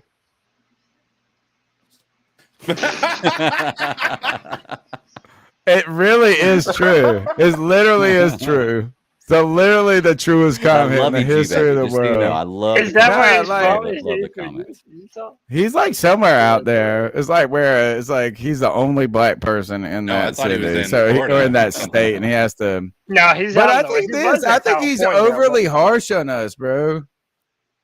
Maybe, but who cares? Like I'm thinking that is like he said, like y'all got to stop. My man said this is y'all got to be honest and be truthful, and then he came out there and said all this wild shit afterwards. Yeah, G Baby always like G Baby comes at us every year when the Panthers suck because it feels like we defend them. Dude, I have been. We ain't defending shit tonight. We've been shitting on everybody. Some people are like, "Oh, we're too negative. We're just overreacting to one game." Look, how about this? The defense played like trash, but it's one thing to say that your team is trash because they have no leadership and your coach puts them in bad positions. And then just to say that all your players are trash. Well, is it that the players are trash or that they haven't ever really been given a chance to truly shine in the way that we want? I don't feel like our defensive play calling was the problem today. I don't think that. Like, and I don't know how to tell if the defensive play calling was the problem or this and that. I'm going to tell you this is I just have thought that our defense has been overrated since last year. Like, I mean, you guys all told us I've seen real good Panther defenses before. Yeah. And y'all have too. I ain't the only one. We saw the 2013 defense, fucking the most dominant defense I've ever seen since the Super Bowl season that we went in 04. Right, that 04 defense got us to the Super Bowl, bro. Like, we beat Tampa Bay one year without scoring a touchdown with 4 blocked kicks. Like, our defense literally blocked kicks until we won. Right? Like, our defense was sick. We had 2 linebackers who had like 20-something tackles in the Super Bowl. Dan Morgan, Will Witherspoon. Our defense in 2003, the 2003-04 season, toasted the town. The 2013 season defense, I would put them in the same category. Like, it was fucking sick, bro. They put 60 sacks up that year. They just annihilated. The 2015 defense, the next one in my book, and I just don't know which one I would take. The 2015 defense was more opportunistic. They put more points up. Right? They weren't the stingiest of defense, but they would take the ball away and like put a touchdown up or something. That was crazy too.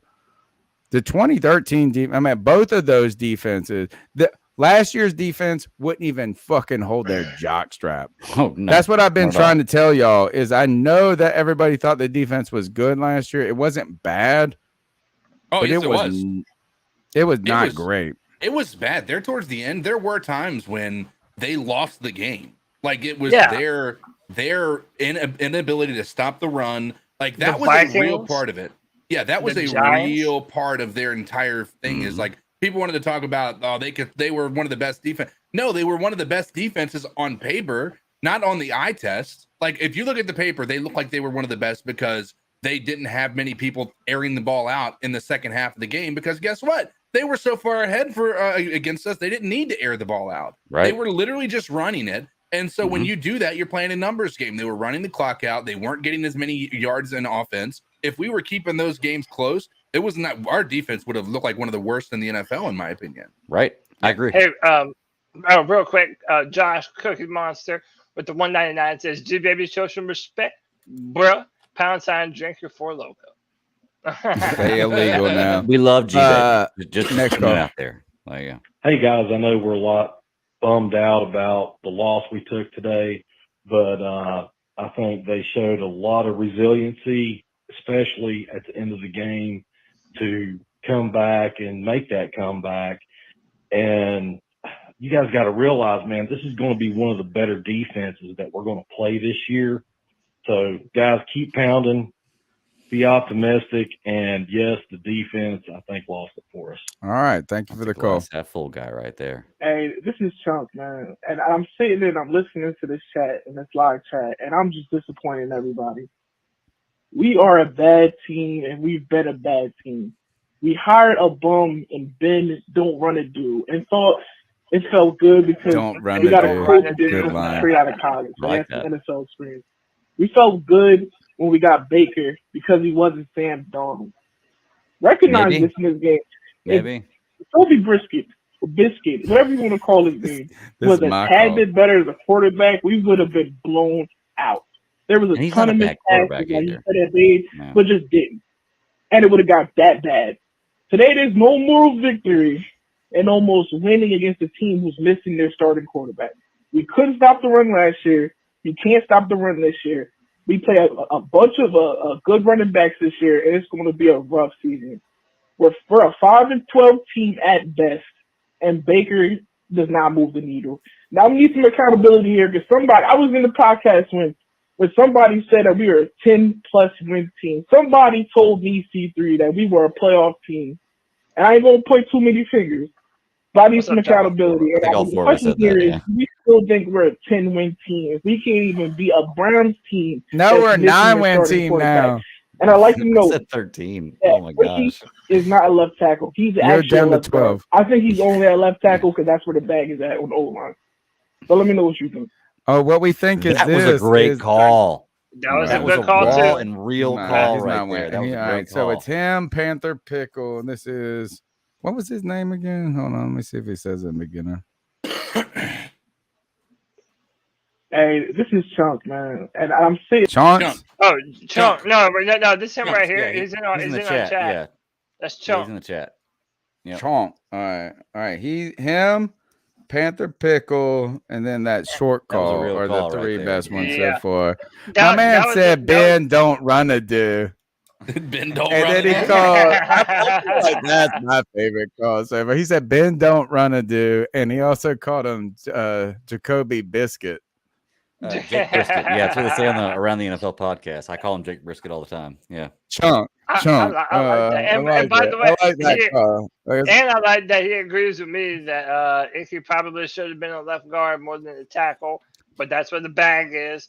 And also, look, on those season predictions, like we're trying to be. Oh, don't try to walk it back, baby. All you got to do is walk back 13-3. one. Is look, 13-4, I said we saying were it. I'm 10-7. Now we're 9-8. I'll pull That's all you got to do. Is I thought the Browns were a win. It turned out to be a loss. Now we need to go get our 9 because we better beat the fucking Giants. We better do I'm this just and that. so beaten after the past 2 years. It's like if the Panthers go on so terrible, that doesn't surprise me. And if you were to tell me that even a month ago, I'd be like, well, we got Matt Rule and Baker Mayfield. It doesn't surprise me. And Baker Don't Mayfield's walk it not back, sold yeah. me yet. By the way, I know a lot of people think that they saw enough of Baker Mayfield today to consider him To what? someone that Hate they him? depend on going forward. To hate No, him? I don't think that you can No. I depend on think him. he would. I think the haters who got more validity today, the haters or the hopefuls. I would say the I think the haters. haters. I think it's it's equal, just because dude. of the win. Ooh, we're Yeah. still at 0.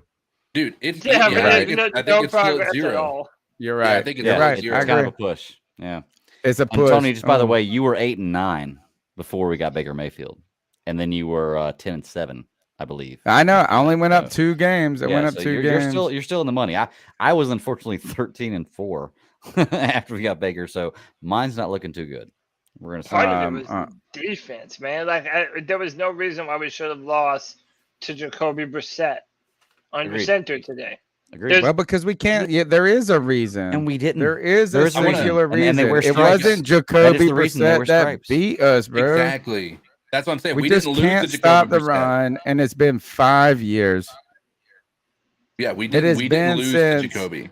Yeah, it's just we just have not been able to stop the run since 2019 or whatever. I would say 15, since whatever Luke. honestly. You remember Like, the after year that, Luke yeah. Kuechly hung it up. The last year Luke Kuechly played, he realized this is he said we can't stop the run. And he quit. But even the last 2 years, we weren't doing well.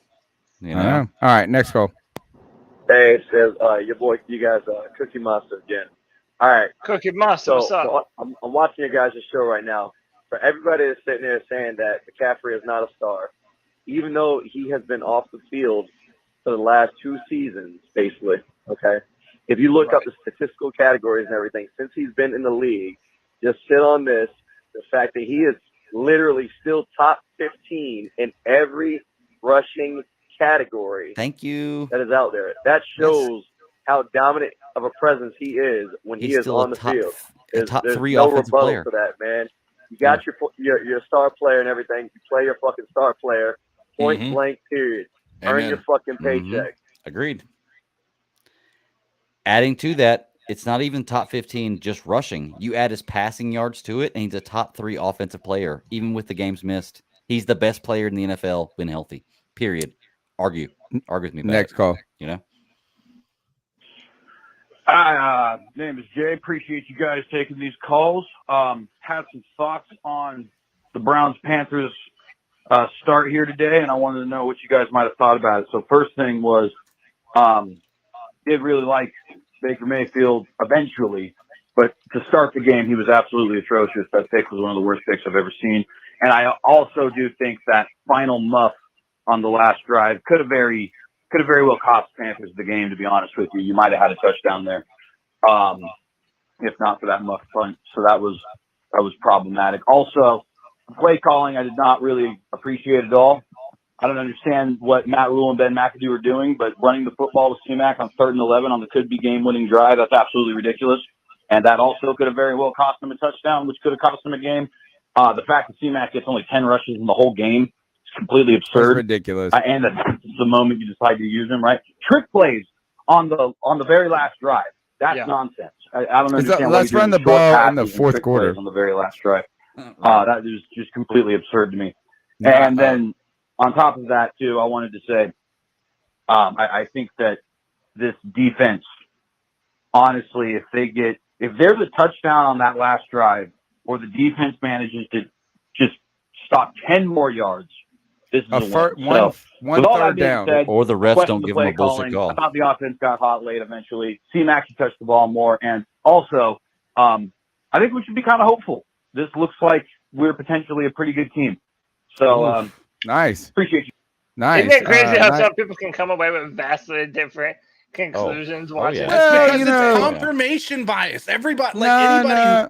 It is. Like if you, that's like listening to Joe Biden's speech. If you are a fan of Joe Biden, you're going to come away with like, oh man, he is an incredible speaker, right? Yep. And if you nobody has said that since he's been president. It's why debating is pointless, because people become entrenched in their own decisions, and you're not going to pull them. I don't think that was a stupid position. I think that's a fine call. And what I think he is onto absolutely not. Yeah. No, I think he makes a good point in this, is that we can only harp on the pessimism of the moment. Right. And look, there are plenty of things to be upset about. There truly are. Like, you should have won this game. You had the opportunity to win this game. There are play calling this and that. But like, you can be overwhelmed by negativity too. Yeah. Well, and the idea is that it is a long season.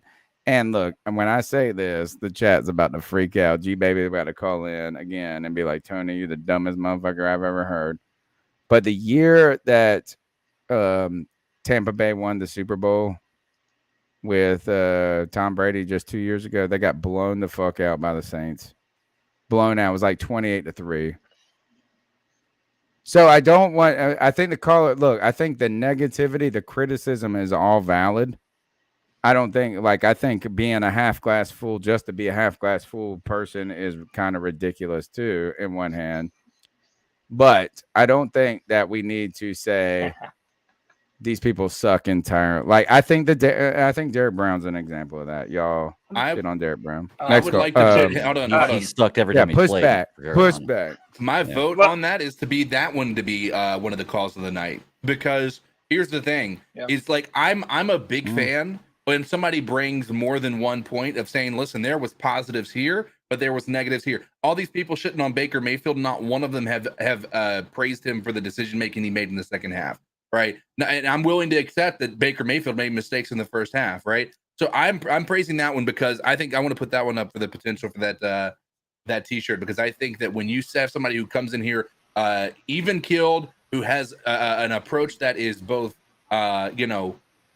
negative and positive, that says, hey, listen, there was a lot of negatives, but there's a lot of positives too. I think that's somebody we should listen to. It's not a glass half full, a glass half empty. It's listen, our glass isn't where it needs to be, but there's some things to look forward to.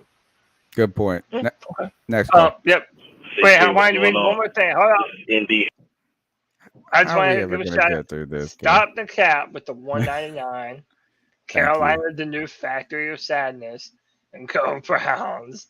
And is this a Browns fan? Yeah, who donated to us? So we had, Thank you. At least he donated, And Daniel Sarton likes your comparisons. He said, "No, I can see Matt Rule and Biden reference. Both of them struggle to know what they are." Next call, Tony. All right, here we go. C3, what's going on? This is ND Hedden, aka, of course, Nick Hedden. Hope everybody's having a. I know it's a shit day because we lost, but other than that, hope everybody's doing good. Just want to explain to you guys why pretty much this loss and every loss this season, you got to lay at the feet of Matt Rule. And this is why. Number one, 2 5-win season. And yes, so every game you're going to look at, you got to pick apart, you got to unpack what is going on, and, you know, are these a result of the decisions that he's made that we can't get away from?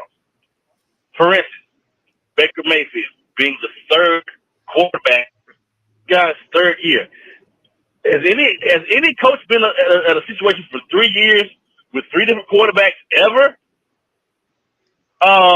We look at Icky's struggles against Myles Garrett, and yeah, you know, we know he's a rookie. He's going to have his struggles.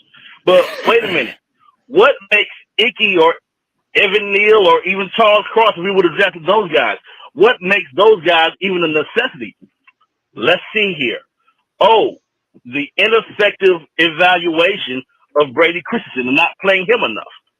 Again, It goes back to bad decisions that he's already made even prior to this. Cody's got a new call. You know what I mean? So yeah, you know, and let's go there for a second. Y'all saying no, Ben McAdoo's played.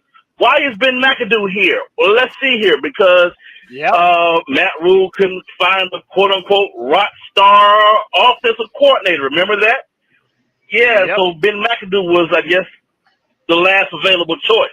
Why was he having to look for it? Why? Because he brought up one guy that was one step away from Waterboy to be the OC, when he could have had Jeff Nixon, who was his dude at Baylor, since people want to give him so much accolades and kudos for everything that he did at Baylor. Why not have the Baylor guy as your OC?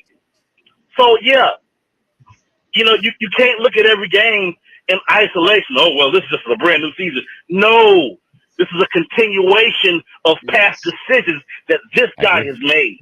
Mm-hmm. So at the end of the day, offense, defense, you're going to have to and lay at his feet, just like you would the wins.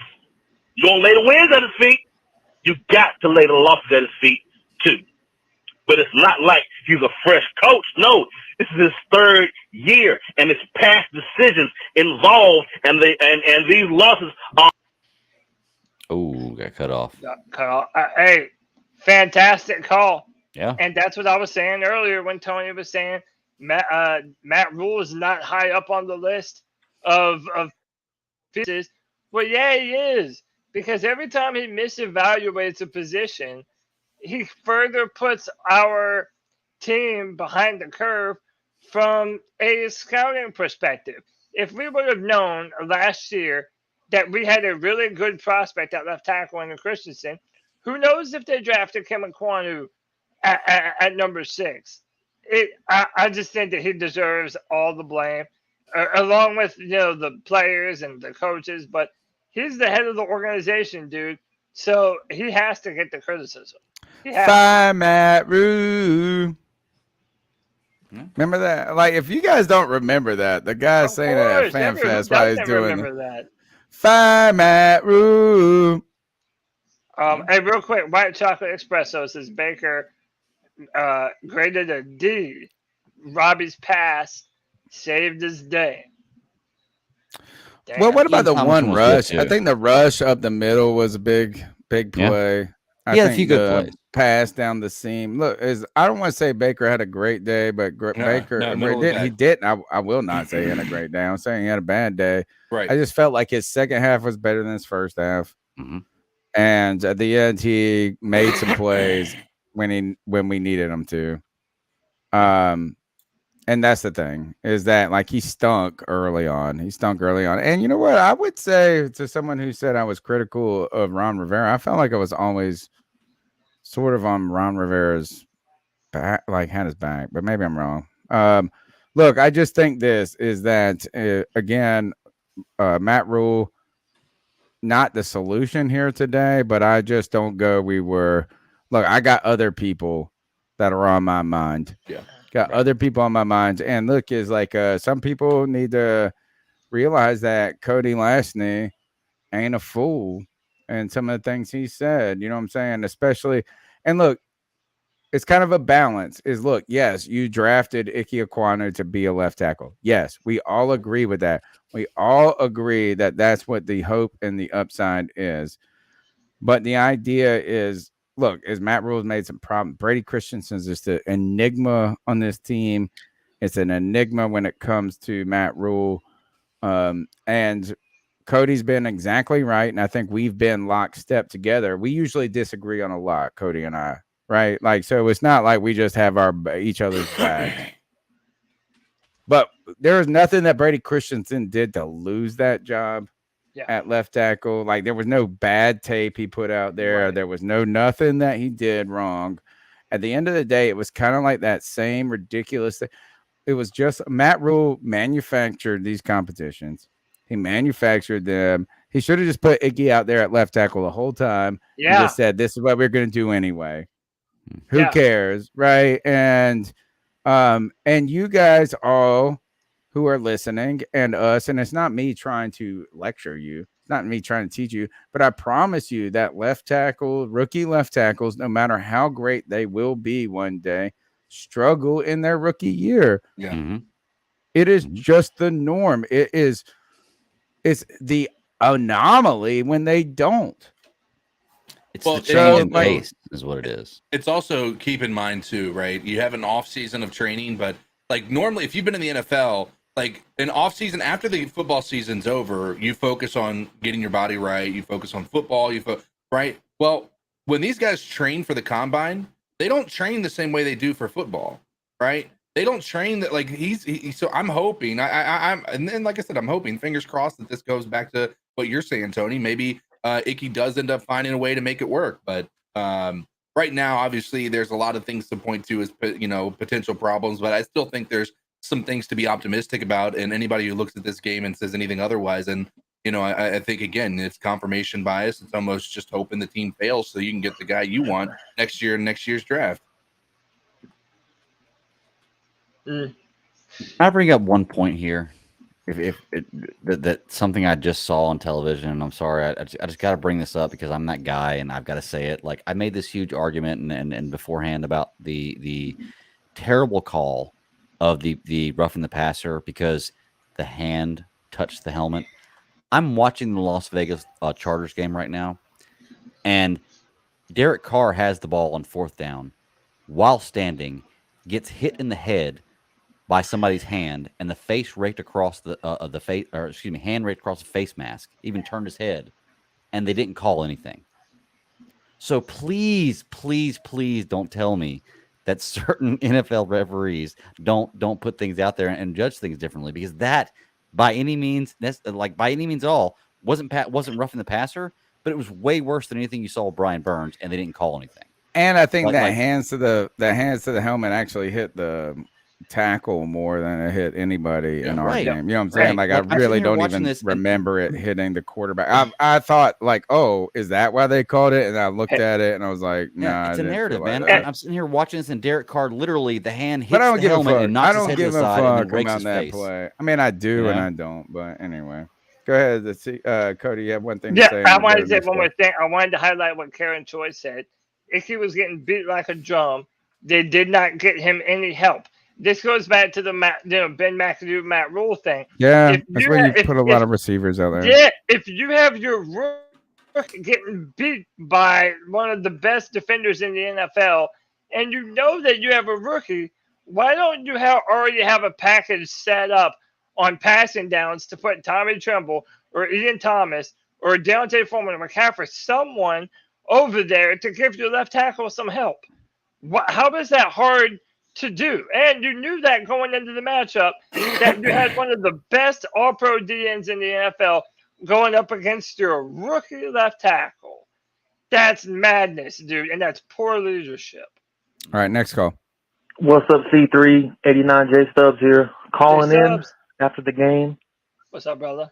They called for rain today, but it was like a midsummer, so I'm sunburnt and angry.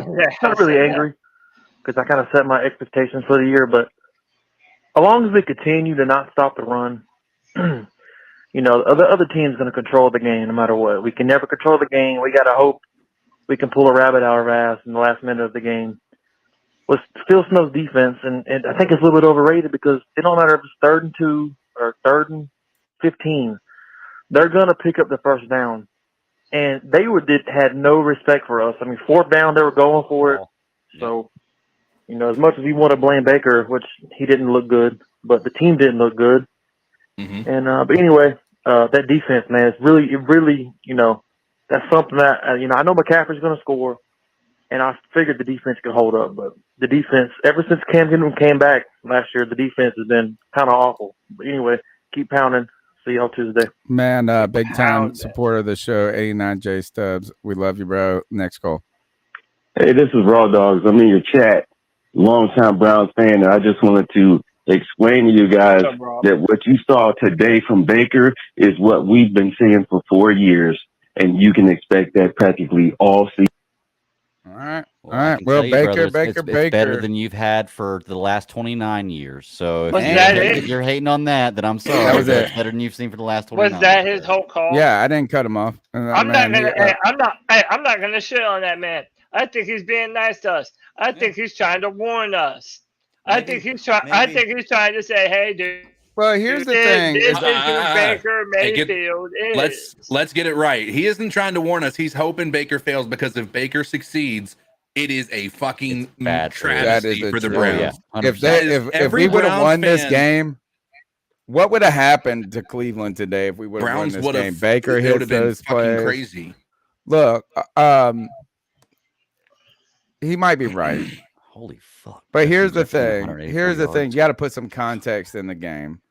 Right? You got to put some context in the game he was the best thing you had since fucking Bernie Kosar. I don't even know who the last fucking one. And if you say Derek Anderson, I'm going to fucking kick you out of this place because Derek Anderson and I got beef. I'm blocked on Twitter by Derek Anderson. I don't like that dude.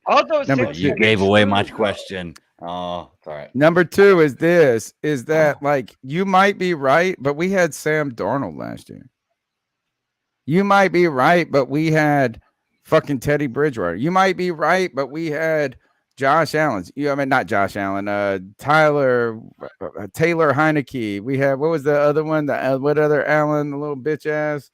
We had all these motherfuckers. Like since Cam, that Kyle Allen. My whole point is you might be right, but the thing is that he's better than anything we fucking have. And until Deshaun Watson proves himself, he's better than anything Cleveland's had. What if Deshaun Watson comes in and loses 5 games out of 6? Guys, I hear everything that you're saying. The reason why I'm halfway defending this guy is because him and I basically believe the same thing about Baker Mayfield. I get that. I don't think Baker Mayfield's a bad quarterback, but I think that you have seen who Baker Mayfield is. He's good enough, but he's never going to put you over. And all the batted passes, I think it's a problem to his game. Yeah, look, that is a real deal. Is like I went and looked at the first game of his best season, right? The season they went to the playoffs. Batted passes. So I went back and I was like, oh, I'm gonna look at this and see what Baker is good at. In the first game or 2, I watched 2 games, and that was a real deal. It was like the first quarter was like batted pass.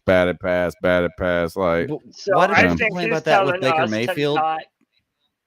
Well, because they're not a complete pass. That's why we're going to complain about Baker Mayfield, but we never said that about Doug Flutie, about Drew Brees, about Russell Wilson, about all these guys. They have batted passes too because they're all but it wasn't habitually. You know what I'm saying? Like they have quite a few. They're just more successful. They're more successful, so we don't say anything. Greg, you know? I disagree. I think with Baker is far more of a thing than with those other guys. I mean, there's obviously a technique thing involved. Involved because there have been other short quarterbacks that have been successful and maybe haven't had that much of a problem. I don't know. I'm just saying that for Baker Mayfield, it is. All right, let's go real next quick. call. I know you want to go on. No, hold on. I know you're wanting to go on. Roosevelt Mongo has been so generous today.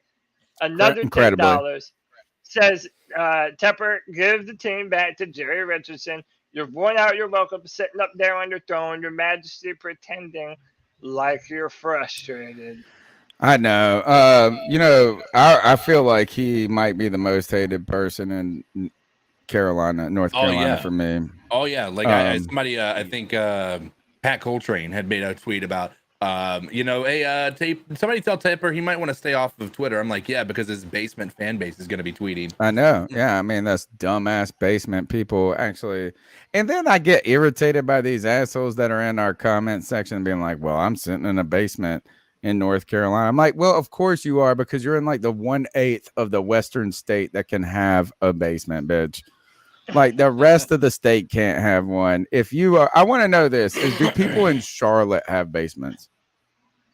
Not that I know of. I mean, like, yeah, and that feels like pretty west to me. Unless it's now, I will say that. Where I'm at, there's a lot of basements. I will say now in Charlotte there are some older houses around my area that do have basements that have some down, like some areas beneath the house, but they're really old, and most of them are like you have to go outside to get to them. You don't walk it's downstairs. Not common. Like 95% of North Carolina, but all right, well, fine. If you're in the basement, how about this? If you're in the basement being critical of me, being upset about Tepper, being critical about you in a basement, then we got basement ass problems together. The number's 252-228-5098. What's incredible about this is how many people have been listening, how many people have been calling, how many people have been subbing up. We're here on Tuesday nights, 9 p.m. live. Every Tuesday for over 9 years now. We're in our 10th year. Haven't missed a week. We have content coming out all throughout the season. You can support us just by subbing up, smashing the thumbs up button, subscribing, doing all that. Also hit the join superfan, small way you can donate to the show and show that you are a fan through thick and thin. Next call. Oh, quiet call. Next call. Whole game. All right. Leading the game with one. Oh, no. All right. Next call. Tony, you know who the fuck this is. It's your boy Josh from Mass. Fresh off a hiatus and fresh off a game that I think sets the tone for the season. And I don't mean for us. I think this game sets the tone for the Browns. Why? You say why? Because the NFL is a storybook. It's a controversy. And what's more controversial in the last 3 months than Deshaun Watson, baby? And what could be more controversial for the NFL, putting eyeballs on TV screens and Deshaun Watson coming back week 12 in a chance to put himself in a playoff game? Yes. I'm not lying to you. I'm one of those guys. Remember that Brian Burns roughing the passer call where he shoved the fucking tackle into the fucking quarterback? Come on now. We all know that was clean. We all know it was clean, especially those of us who actually played ball back in the day. We all know. There were some bogus calls. There were some real ridiculous holding calls on us. And there were some complete and total lack of holding calls on their O-line. Because they were. And also another question. What the fuck wasn't Bradley Bozeman out there playing center for us? Yes, he was on the sideline. Why? Guess who played first team center through most of training camp? Oh, Bozeman.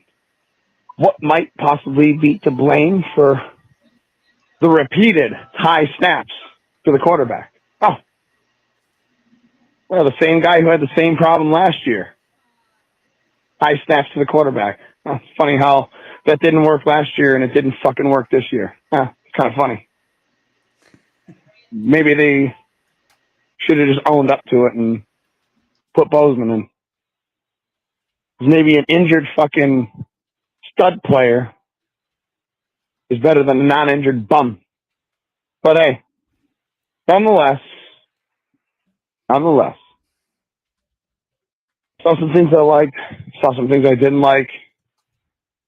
Saw a lot of situations where, probably because of the game and the atmosphere of it itself, Baker held on to the ball too long.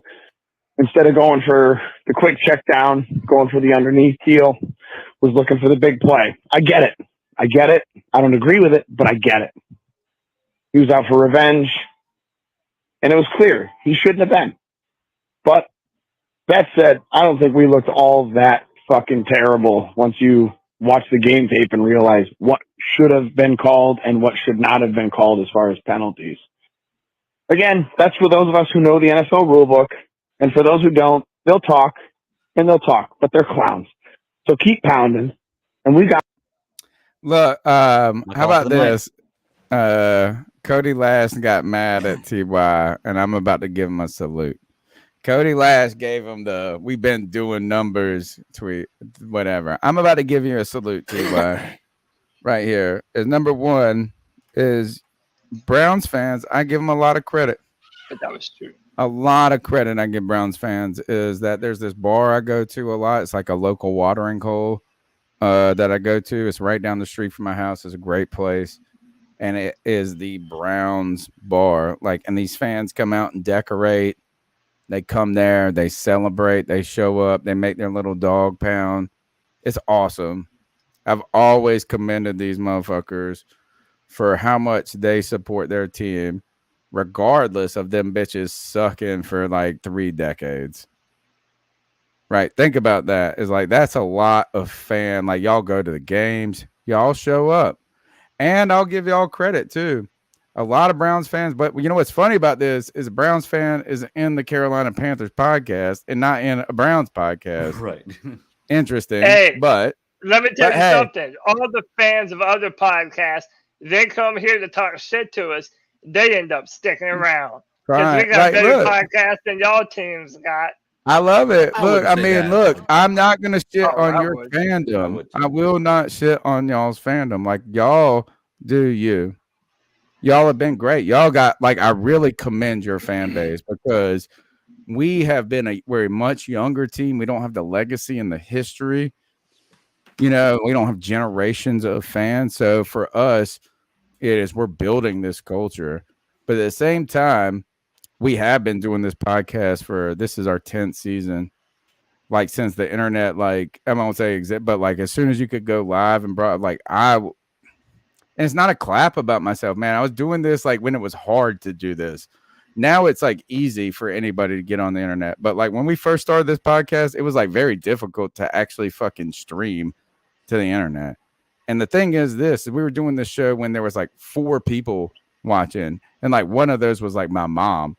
You know what I'm saying? So like, look, we're glad we have you here, but we'll be fine next week. I'll say this, right? So there's 2 points I want to make here. Number one, I agree with Tony. I think that when you have a fan base who's been through so much shit, right, it's always nice to have there be, listen, I commend any fan base who goes through that and still maintains some fandom.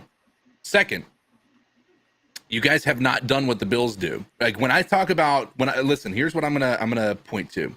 When we traded for Sam Darnold, we had some trolls, don't get me wrong, but I can tell you this, and I'm honestly surprised by your fan base as far as the Browns, because I thought this was a pretty gracious fan base.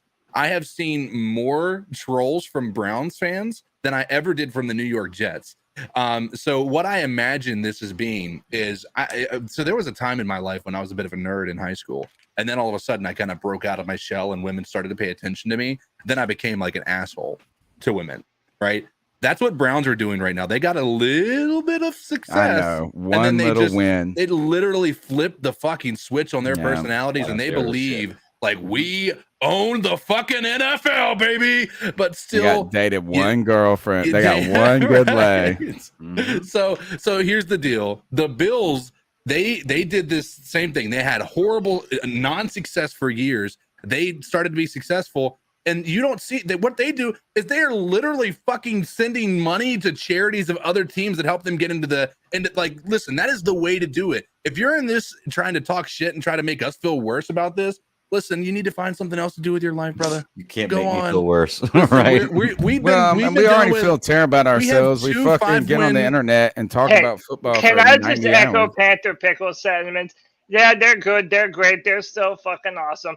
shout out to the Browns fans, and don't let the door hit you on their ass on the way Listen, out. I don't want to say that to everybody. There's only a few of them. I think that it's the vast majority of Browns fans are good people. I think it's just when you get those ones that want to come in here whose sole goal. I don't give a fuck if you're a good person or a bad person. Hit the thumbs up, hit the thumbs down. You know, thumbs down on YouTube actually gives you just as much to the algorithm as thumbs up. So I don't give a fuck. I welcome all of these differing opinions. I do welcome all of them. And I will celebrate Browns fans. Like, I mean, I think there's something very important to people that cheer through that. And what we are trying to do on the C3 Panthers podcast is ultimately build a culture that can withstand that. Right. Yeah, it's just like, you know what I'm saying? we've been to think about this. Shit on us for the past 2 weeks. But think about this. We have been to the Super Bowl twice in our existence as a team, and we came into existence in 1995. There's only a few teams that can say they've been twice in the amount of time we have. We haven't won it. We haven't gotten the chip. So, I mean, we ain't over. But what I'm saying is but when you don't have, we are finally getting to the place of a team where our children are fans. You know what I'm saying? Like, is that like your parents were a fan? That's the reason you love the team. That garners a loyalty that perseveres losses. We are trying to build a culture that can survive a loss like today. We are trying to build a culture that can survive 5 losing seasons in a row. And I would argue that the Panthers fans, we don't have that culture yet. No. Like we are here on the fucking battlefront, and the people in the chat are the fucking soldiers in the war for building that culture. And to be honest, like, you know what? We're ready. We're ready to keep going, and we ain't going to quit, sadly. If you've seen our podcast, it literally does not stop, like, until the internet fucking cuts us off. They're like, you guys got to stop fucking The Panthers talking. have diehard fans, too, just like every other team. And I do want to say this, and then I want to move on. I remember when the Browns were terrible, and they were struggling to fill seats. They were selling tickets for like $5 toward the end of their season. They couldn't get people to go to games. Well, you could be like our team. My thing is this: winning changes everything.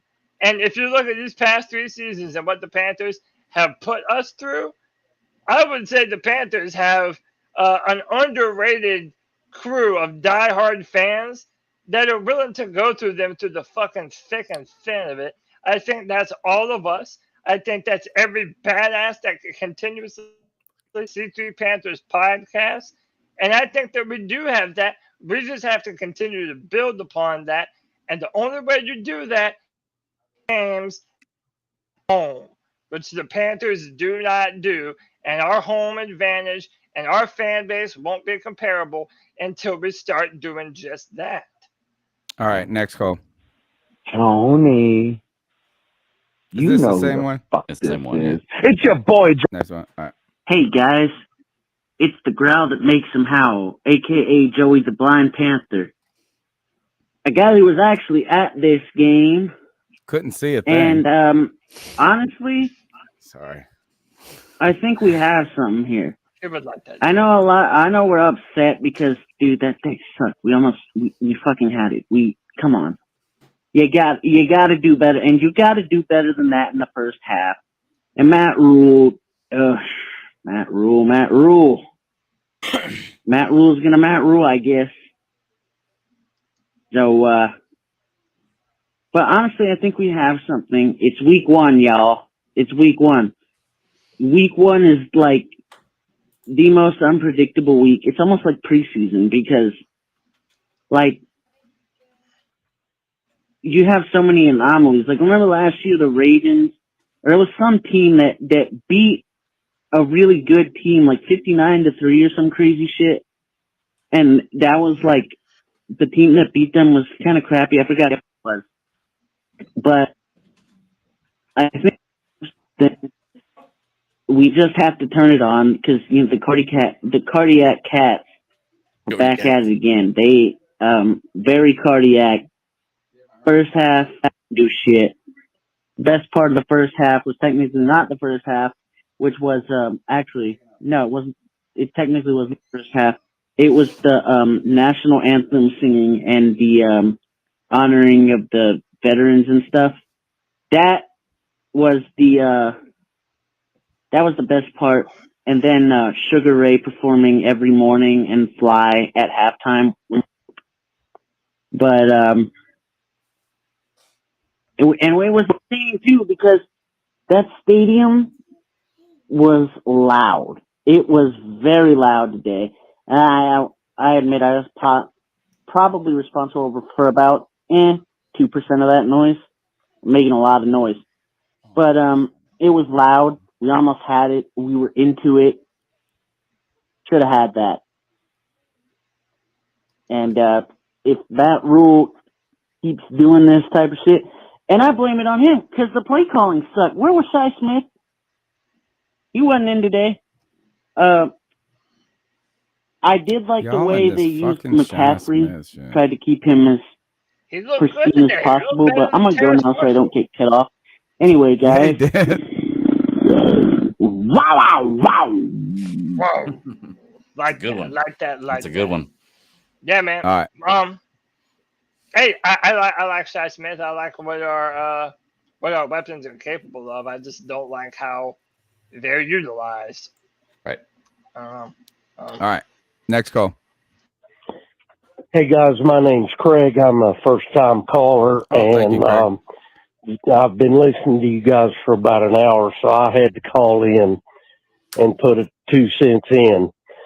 Poor guy called 2 hours. I see our problem today is number one, we cannot tackle.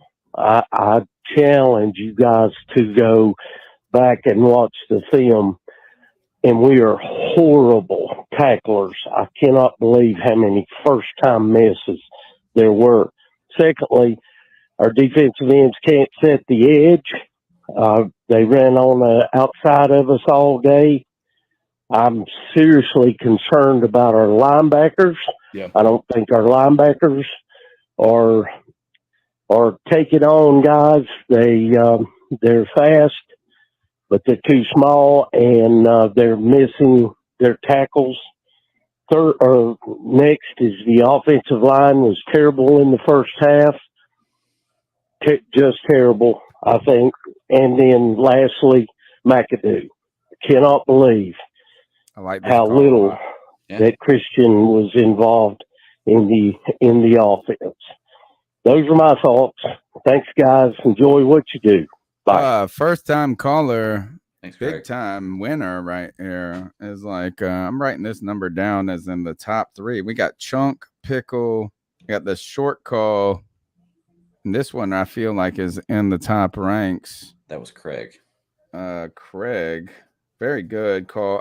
Look, it's basically you nailed all the points that are problematic. Mm-hmm. I'll have to go back and look at the linebacker report. You know, when I was like watching the game, I didn't go, "Oh, our linebackers stink." But how about this? You know what name? One name I didn't hear today, Jeremy Chan. I saw him a few times, but beyond that, no, He was able to get some of those tackles shored up. That I just didn't feel like he had like 1 or 2, and nothing major. But he didn't get blown up. He had a bad game. I'm not trying to say he had a bad game. It's just missing in my mind. Oh, hey, do you know who had an underrated game that we haven't said his name all day, but I think they actually did play well? Shaq Thompson. Oh, he made a couple of big plays, and you know what? He did. Yeah, all right. It was all right. Look, is Shaq Thompson finally being pretty good? I think that he's playing the best football between last year and his limited sample size this year. Last year he's playing his best football. I think the jury's still out on how he did today. I may have missed it. Yeah, I didn't see Shaq Thompson. I would rather see how. I would rather go back and watch the tape because I was under the there's a part of me that's thinking that he was a big part of the reason that this run defense wasn't shored up. I mean, we're gonna have to find out if our linebackers were the problem or not. Well, you know it was second level they were hitting. To be honest with you, it really upsets me that Brandon Smith was nowhere out there on the field today. They're not gonna risk it. One of our most exciting young defensive players that has an NFL frame, NFL speed, and you can't have any imagination on how to use him, dude. It's ridiculous to me. Yeah. Next I'm call. into what CK. Oh, good. Hey, what's going on, fellas? It's Zach Harris from Kannapolis, North Carolina. Been a while since I've talked to y'all. First off, I'm pretty disgusted of what I've seen in the first and second quarter. Our new quarterback that everybody threw over the bus and talking trash about Cam, and this guy can't even touch the ball and keep the ball in his hands. I mean, yeah, he threw some great throws, man, but I really wasn't impressed by Mayfield at all. He looked nervous. He looked confused. Everybody looked confused. I mean, everybody just looked like they didn't know what they were doing. I mean, they've had all preseason to take care of this and looked like shit. I agree with McCaffrey getting no touches. I don't know what's going on with that. I think all the coaches need to be fired. Honestly, Tefler's an idiot. I mean, I don't know. I mean, that we came back. I mean, but at the same time, that 15-yard penalty against Brian Burns was I'm sorry, bullshit. That gave the game away to Cleveland. They had no timeouts left. That spike ball, fake. I mean, I've never heard of a fake spike ball play. I mean, it's just. It's illegal. I blame the refs. I mean, yeah, we played shitty, but we also did a good job at the same time. And that's just my thoughts on it. I bet Cam's sitting at home right now. You know, I don't know. I wonder how he feels about it. Anyway, I hope y'all have a good day. Probably happy not to be in Carolina. We'll play better next weekend. I don't want to see us going 0-16, but it's not looking good right now. And I'm just disgusted. Just to let y'all know, the Giants had a big game today. Or they did win. Yeah, they won against the Titans. I mean, again, that's without looking at it. The thing that I'm going to be worried about next week is Saquon Barkley had a monster game, apparently. So, yep, he's trying to break out again. Next call. What else, C3? JSU. My take on this game, I don't want to sound like I'm crying or anything. I like telling the truth, no matter how it sounds or feels, how it makes me feel. But win or loss, I feel like we got played by the refs. Before the refs, our O-line looked like shit. I'm not making no excuses about my team. I don't see no improvement. We got all the hype surrounding the new offensive line pieces that we grabbed. None of them really showed up. Even mid-game, I didn't see no gelling. I'm not surprised, offense or defense, because, I mean, who do we have that's proven on coaching other than Wilkes? We have a fucking idiot as an head coach. The owner is feeling like, well, hopefully he's feeling like shit. Last time I seen a video about him, he was laughing about the fans, about how we feel about coaching and that it's not instant. That it takes a fucking Jay-Z lyric. I don't know how to feel. I'm not pissed. I'm not happy. I'm not sad. Numb. That's it. Don't know where to go. If we didn't have it at the end. As a fan, it's annoying to see the run not being stopped. I see a lot of fans making excuses for us. And the last calls, we wouldn't have ever been in that position if we didn't give up. Agreed. The fucking first half of the game. I can go on and on about the situation. Even if DJ Henderson didn't give up that horrible pass. No, just like everybody suck in the first half. Offense. Pass were stuck. I'm gonna leave it there. Keep pounding. It's hard to find anything good in this game outside of that they didn't quit in the second half. Right. Right. You know what I mean? Like, if you look at it as like this, is like, do you look at the offensive line being good? No. Do you look at the defensive line being good? No. Do you look at Baker being good? No. Do you look at anything like what is there, the coaching, like what was good? The only good thing is that the Panthers didn't quit and made some plays at the end that made you, if you win this game, forget about it. Because I promise you this, is that if somehow we made that stop, a one stop, no penalty, I don't care what the way was, we win this game by 2 points and we walk out of here in 10 games from now, we don't care about how we won it. We just won it. You know what I'm saying? Like, that's the thing, is where like our offensive line could be better. All these things could be something better than they are. The problem is we just didn't win it. And so, yes, that first half, Baker stunk. The offensive line stunk. The play calling stunk. All of these things stunk. But a win negates all of that. It just does. And at the end of the day, we were right there. We had it. It was kind of like my Pirates against NC State. Except for the Pirates were playing somebody that was like they were outmatched by. But the point is you like really hurts is like that's why you can't be mad. I think Cody CK's right, numb, because like it was there.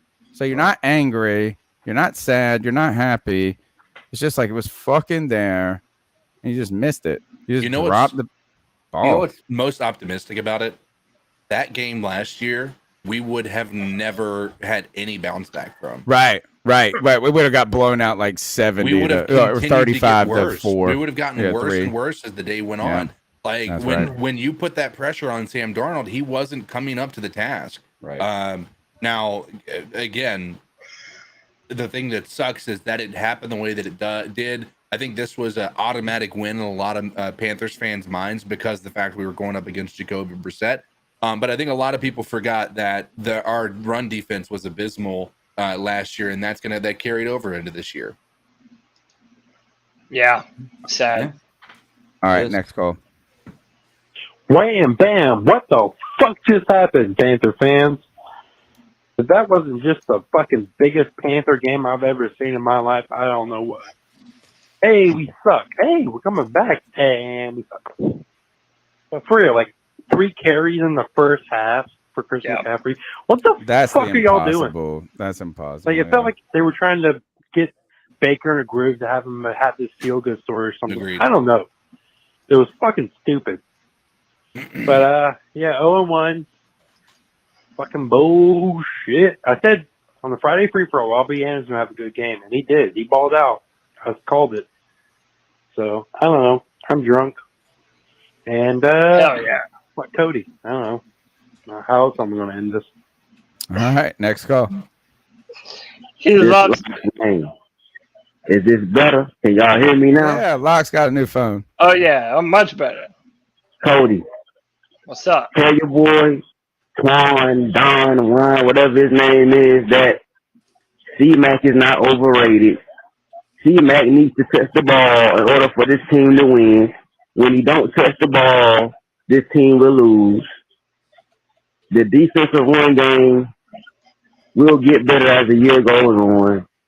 Icky will get better at left tackle as the year goes on. It's only one game. Everything will be fine. You know, I mean, okay. I'm not going to be upset with that, but we could have won. Could have won. Like, you just can't let wins slip through your hands. And there was nothing in here where we were sharp. That was it. Next call. What's up, C3? Is Noah here? Actually, I went to the game today. I was at the top, and then it was hot out there. Booing.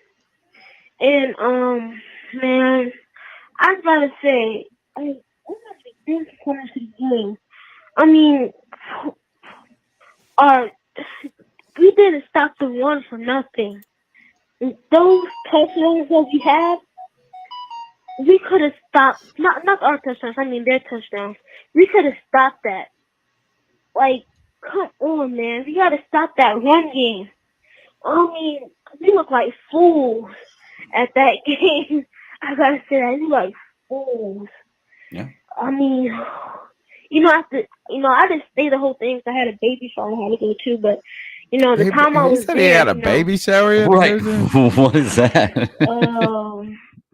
Yeah, I mean, it doesn't make really no sense. No, it was and this should have been an easy win. I wouldn't say it was an easy win, but we wasn't throwing the ball good. And Baker Mayfield, I mean, he wasn't able to throw the ball in the first half. He kept getting pressured. He got hit like 3 times.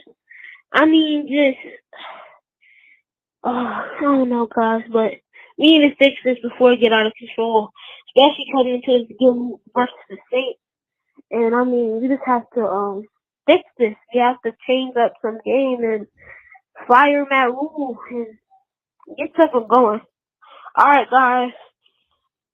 Good God. I'll see y'all Keep pounding, Noah. Tuesday. Good luck at that baby shower.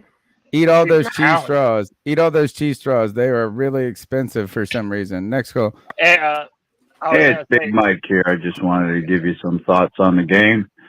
It's only the first game, and all these teams are going to look weird for the first 4 games anyways. I mean, Baker hasn't played with a full offensive line yet. He did great in the preseason, and he's going to do great the rest of the year. You watch. He's going to probably go on a 10-game winning streak here after this one. So, anyways, guys, enjoy yourself. Enjoy the almost win, but don't get down. I know you didn't score until late in the game, but look, it's all downhill after this. I mean, as far as the defense. So, anyways, good luck, and we'll see you guys in the Super Bowl. Bye. There you go. I like the idea of seeing the Super Bowl. But we scored late in the game. We scored on the drive after they scored their first touchdown, right? I think it was the third. I don't know. I don't feel no, like we didn't go into halftime scoreless. You're right. Actually, it was 14-7, something like that. Yeah, I think we scored immediately after they scored their first touchdown. But this is the same guy. Oh, this is the Chat stolen is saying that he's video. trolling us. That he's not. Nah, he's not. He's actually very nice. I mean, Come on, though. It was good. It was good work. I appreciate it. Cody, hit him up with we got one more. We got a super chat. We got a shout out. Yeah, that's right. Man, you already know who. Roosevelt Mongo with another $10. That's got to be like 50 in today's show, man. If not More than that. I think he's up to like 60 or 70. Roosevelt, I thought Sarah Taylor was the big dog, and she is the hottest. Hey, how about this? We need to send Roosevelt something nice. I was just going to say, Roosevelt, DM me on Twitter if you're on Twitter at the BatDaddy52, and I've got you a decal, C3 Panthers decal to send you for free, man. I appreciate all the contributions. That's awesome for sure. It says Carolina, the black hole of the NFL. It's a place no one wants to come. Jacksonville, Detroit, and the Jets have a brighter future than here until David Tepper wants a change in this situation. Next call. Awesome comment. Hey, it's Big Mike here. I just wanted to give you next call. This last man. Is this better? Can y'all hear me now? I already had this one. Next call. All right. Hopefully this call sounds better than my first call. What I was going to say was, the defense, the scheme is horrible. We're playing a college 3-3-5 that was created to stop Big 12 passing offenses. So we have no. That makes sense. We have no real run stoppers on our team. So besides that, like we played that today though. McCaffrey, they need to get him the ball. Don't know what McAdoo was doing. We definitely don't know what Rule's doing. Not calling a timeout to ice the kicker. So that's stupid. And then the defense, I mean, even with all the shitty defensive scheming up they did, we were still in the game. We had a chance to win. We should have went for it to try to get a touchdown instead of just trying to take a field goal. And I think we're right there. I mean, we can still be good. Baker's not a world beater. He's not Mahomes or nobody like that, but he's decent. He's decent enough to win in the league. We can still get it. First game this season. Keep pounding. Thank you for the call. I wonder about the 3-3-5 is that we do run that a lot. I have to go back and count and look at some of the alignments. I felt like we were lined up in a 4-3 a lot when I was, but again, I was at I go to the bar on the first week with a couple of friends to watch because it's fantasy. It's the season starting. And not to drink, but just like to watch all the games. And it's really hard to concentrate on a singular game. Even when you're watching the screen, but there's 7 around it and your eyes are like just bugging out over everything. Mm-hmm. So I'm going to have to go back and watch this a couple of times. I want to go ahead and tell Chunk. And I know Panther Pickle, you messaged me, DM me your address one more time. Chunk, DM me your address as well. And we have one, Roosevelt Mongo. We need your address as well. Let's go to the next call. Hey, this is Ty calling from Cleveland, Ohio. Lifelong Browns fan. Oh, this is calling to get my opinion on your quarterback, Baker Mayfield. He don't like him. That was it? Huh? He said he got no opinion? No opinion. No, you know what? Wait, here it comes. It might be part 2. Yeah. Let's see if it's it. Yeah, this is Al, the Nope. Taylor again. Cody was right about the O-line. You need to start Christensen at tackle and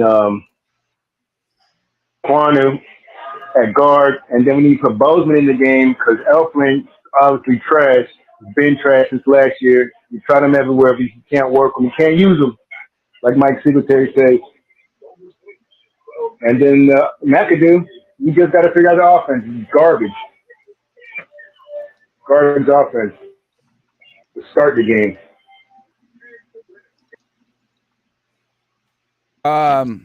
Well, you know what? I would say this is I think Cody's made some good points about Brady Christensen throughout.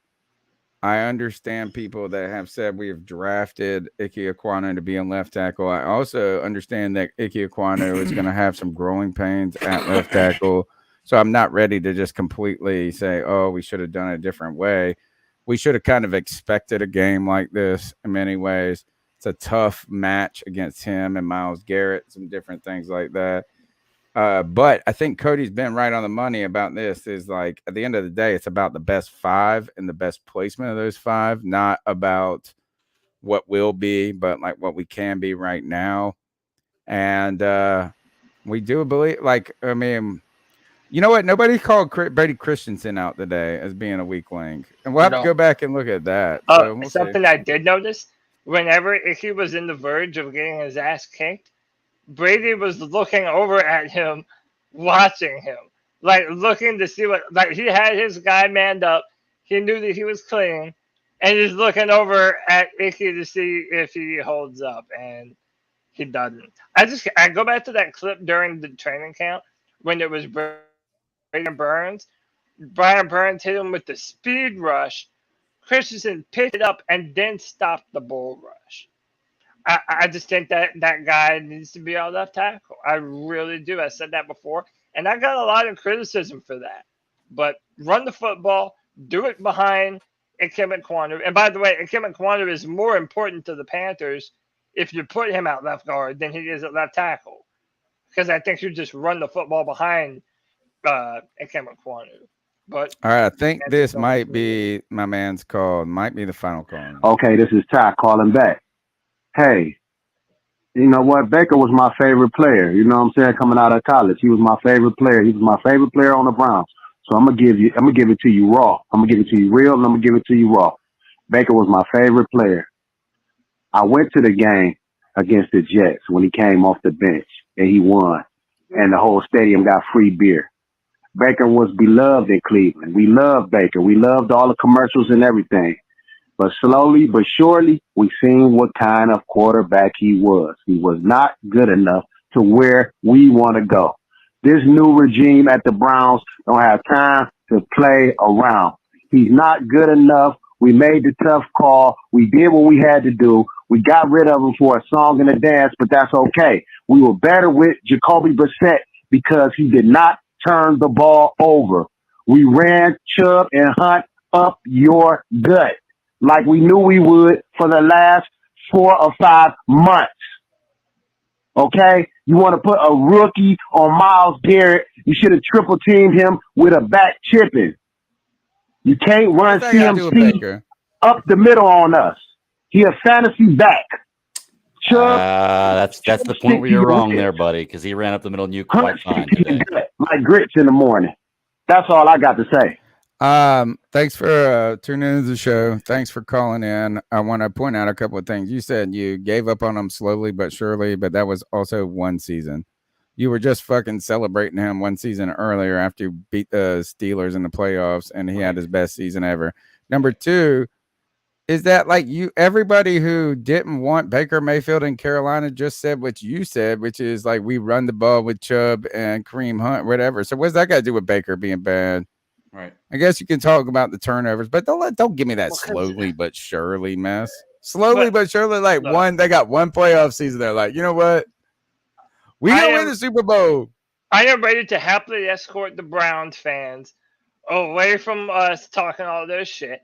At the same time, I agree with a lot of the Browns fans that we've heard. And He did. Cody. And until I see something better from Baker Mayfield, I think it's affirming more than anything else. In order for Baker Mayfield to be at his most successful, you need a run-first offense, and you need to pick and choose time to take shots off of RPOs. But whenever you're putting the ball in his hand, you mean play action? Take shots on play action, yeah, not play run action. pass. Yeah, he needs to be better, and our offensive play calling needs to be better because Baker is not the type of quarterback that you're going to put the ball in his hand like a Josh Allen and let him go to town and run the offense. He's not that kind of player. So I agree. I agree with that. I hesitantly agree with any of the other shit he said about CMC or whatever. But Baker Mayfield has not proven himself to be anything more than an average quarterback to me until proven otherwise. Cody, let me ask you, okay? Just based on today's stats, okay? We're going to say 250 yards, 2 touchdowns, 1 interception. We extrapolate that throughout the rest of the year. You're looking at almost 4,300 yards, 35 touchdowns, and 17 interceptions, which, by the way, is only 3 more than the MVP had last year. So if you're looking at 4,300 yards, 35 touchdowns, and 17 interceptions, is that not enough to win a Super Bowl? Is that not enough to be a starting quarterback and be considered a good player? Because I think I would say today was not on the enough. upper echelon of quarterbacks. I will say that. I don't care what the numbers say. I would say today was not enough. Yeah, no, I agree. I'm just saying the final numbers are what we go by. You know, like I mean, at the end of the year, you look at when you vote on MVP, you look at the numbers. I mean, that's what the PFF people go by. But to me, when you're watching the team, those numbers don't tell the whole story, and they don't. Like when you see as many batted passes, that interception. I really think that not only does he have a problem fleeing a healthy pocket when there is one, but I also think that he just doesn't see the field well. And I think that's where a lot of those interceptions come from. By the way, if you're not going to run the football early in the football game, playing from behind, and just like last year, we're going to be passing. You're going to have more numbers. You're going to have this and that's that, where Baker Mayfield is going to continue to be Baker Mayfield. Those jury's bad still out. interceptions. Jury's still out. All right, let's do this. Let's do our we need to do our dab on a pick and our talent shame pick, and then get the hell out of here. It's been a long show. I mean, look, these post games are going to be like this. We've grown so much because of the fans that are listening and calling in. So thank you. We're going to keep doing this. We're going to keep going as long as we need to go. Right, 3.5 hours right now. People still calling in. We're going to call it right now, though. But the idea is that this show's for you guys. We're just one of you. So thank you for your support. We'll be here on Tuesday night next. Don't worry, we're coming back. We got a lot of content coming throughout the week. You can continue to call in. We'll play your calls on Tuesday night. Anybody that we didn't get to tonight, Roosevelt Mungo. Good God. Look at this. Oh, I got another one? I mean, he's like our patron saint. He's our patron saint. Said Tony Bat Daddy, I give out. Yeah. Go ahead, you read it. Tony Bat Daddy. Well, first off, Roosevelt Mungo with the $20 love bomb. How do you not love this dude? Thank you. Tony Bat Daddy, I give out love, expecting nothing in return because you guys are great. Much love to you two, Cody and CK. Great show. Thank you. Appreciate Tremendous. No, we appreciate everybody's support, the callers, the thumbs up. And you look, we're locking arms as Panther fans right now. We're gonna get through this. Tough day today.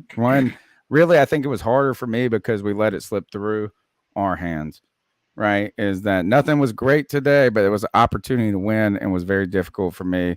When I thought we had pulled off something very cool at the end. I thought we were going to come on this show with 1 minute and 30 seconds left in that game. I thought I was heading home to go, oh my God, we're going to talk on this show for the next 3 hours about how it sucked, but we pulled it out, and that's what a gritty team does, and we weren't a gritty team. We lost it in the end. So let's go ahead. Towel of shame. Let's start with towel of shame first.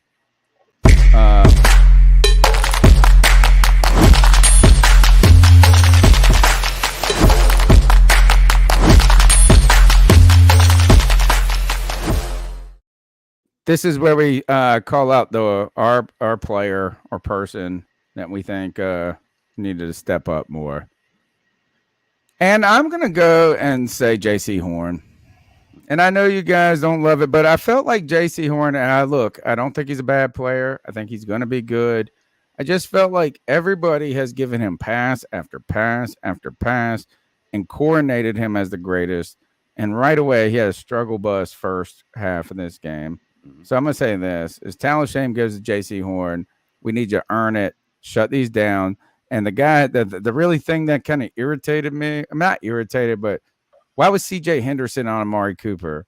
Like, if you so bad, motherfucking ass, like, why isn't J.C. Horn the dude manning up? Maybe we're playing zone in those plays. I don't know. Talent shame to me goes to J.C. Horn. Yeah. I'm going to follow you up. Oh, go ahead, Greg. No, go ahead, Greg. Well, I'll say I actually have two. I'm going to give one right now, and then if nobody else says the second one, I'll throw it in there. But mine's very obvious, C.J. Henderson. For me, he had one of the plays that blew the game for us, and I know it's hard to put the entire game on one play, but when you don't give up that first offensive touchdown on a blown coverage and then a terrible pass interference after that, then maybe things change. Like the game will go differently. And C-Dog tries to defend C.J. Henderson, but I can just go ahead and tell you, your C.J. Henderson in 3 seasons, your 58 tackles and 1 interception does not impress me. So that is not great cornerback numbers. 58 tackles and 1 interception in 3 seasons. So until you show me something that actually makes me believe you're a good cornerback, I've got to give you the towel of shame, man. You did horrible today, and it was standoutish, very standoutish. So yeah, man, both of the corners being having the towel put on their head, that's not great. Yeah, me and my guy Drew, we're pretty up on this. It's Derek Brown, y'all, and we're going on season 4 now. What, season 3? Like, dude, from him. We need him to be that disruptor in the middle, and really start to wreak havoc on these offensive lines that we're going up against. And I'm underwhelmed, and I know I'm not alone in this. I know I see all of the fans that say that they're underwhelmed by him as well. People are even starting to call him a draft bust, not worth the pick that we spent on him, which was already a narrative. So, yeah, it was rough. I'm saying Derek Brown, towel of shame. All right. Can you guys hear me pretty good? Yep. Okay. Sorry, my internet's giving me trouble. So my first thing is I've got to recall a press conference Phil Snow did where he got real chippy over the fact that the run defense was a question. He was like, I'm so tired of this narrative that we can't stop the run. We had the 9th best run yard per average in the NFL last year. Towel of shame goes to Phil Snow. Nicely done.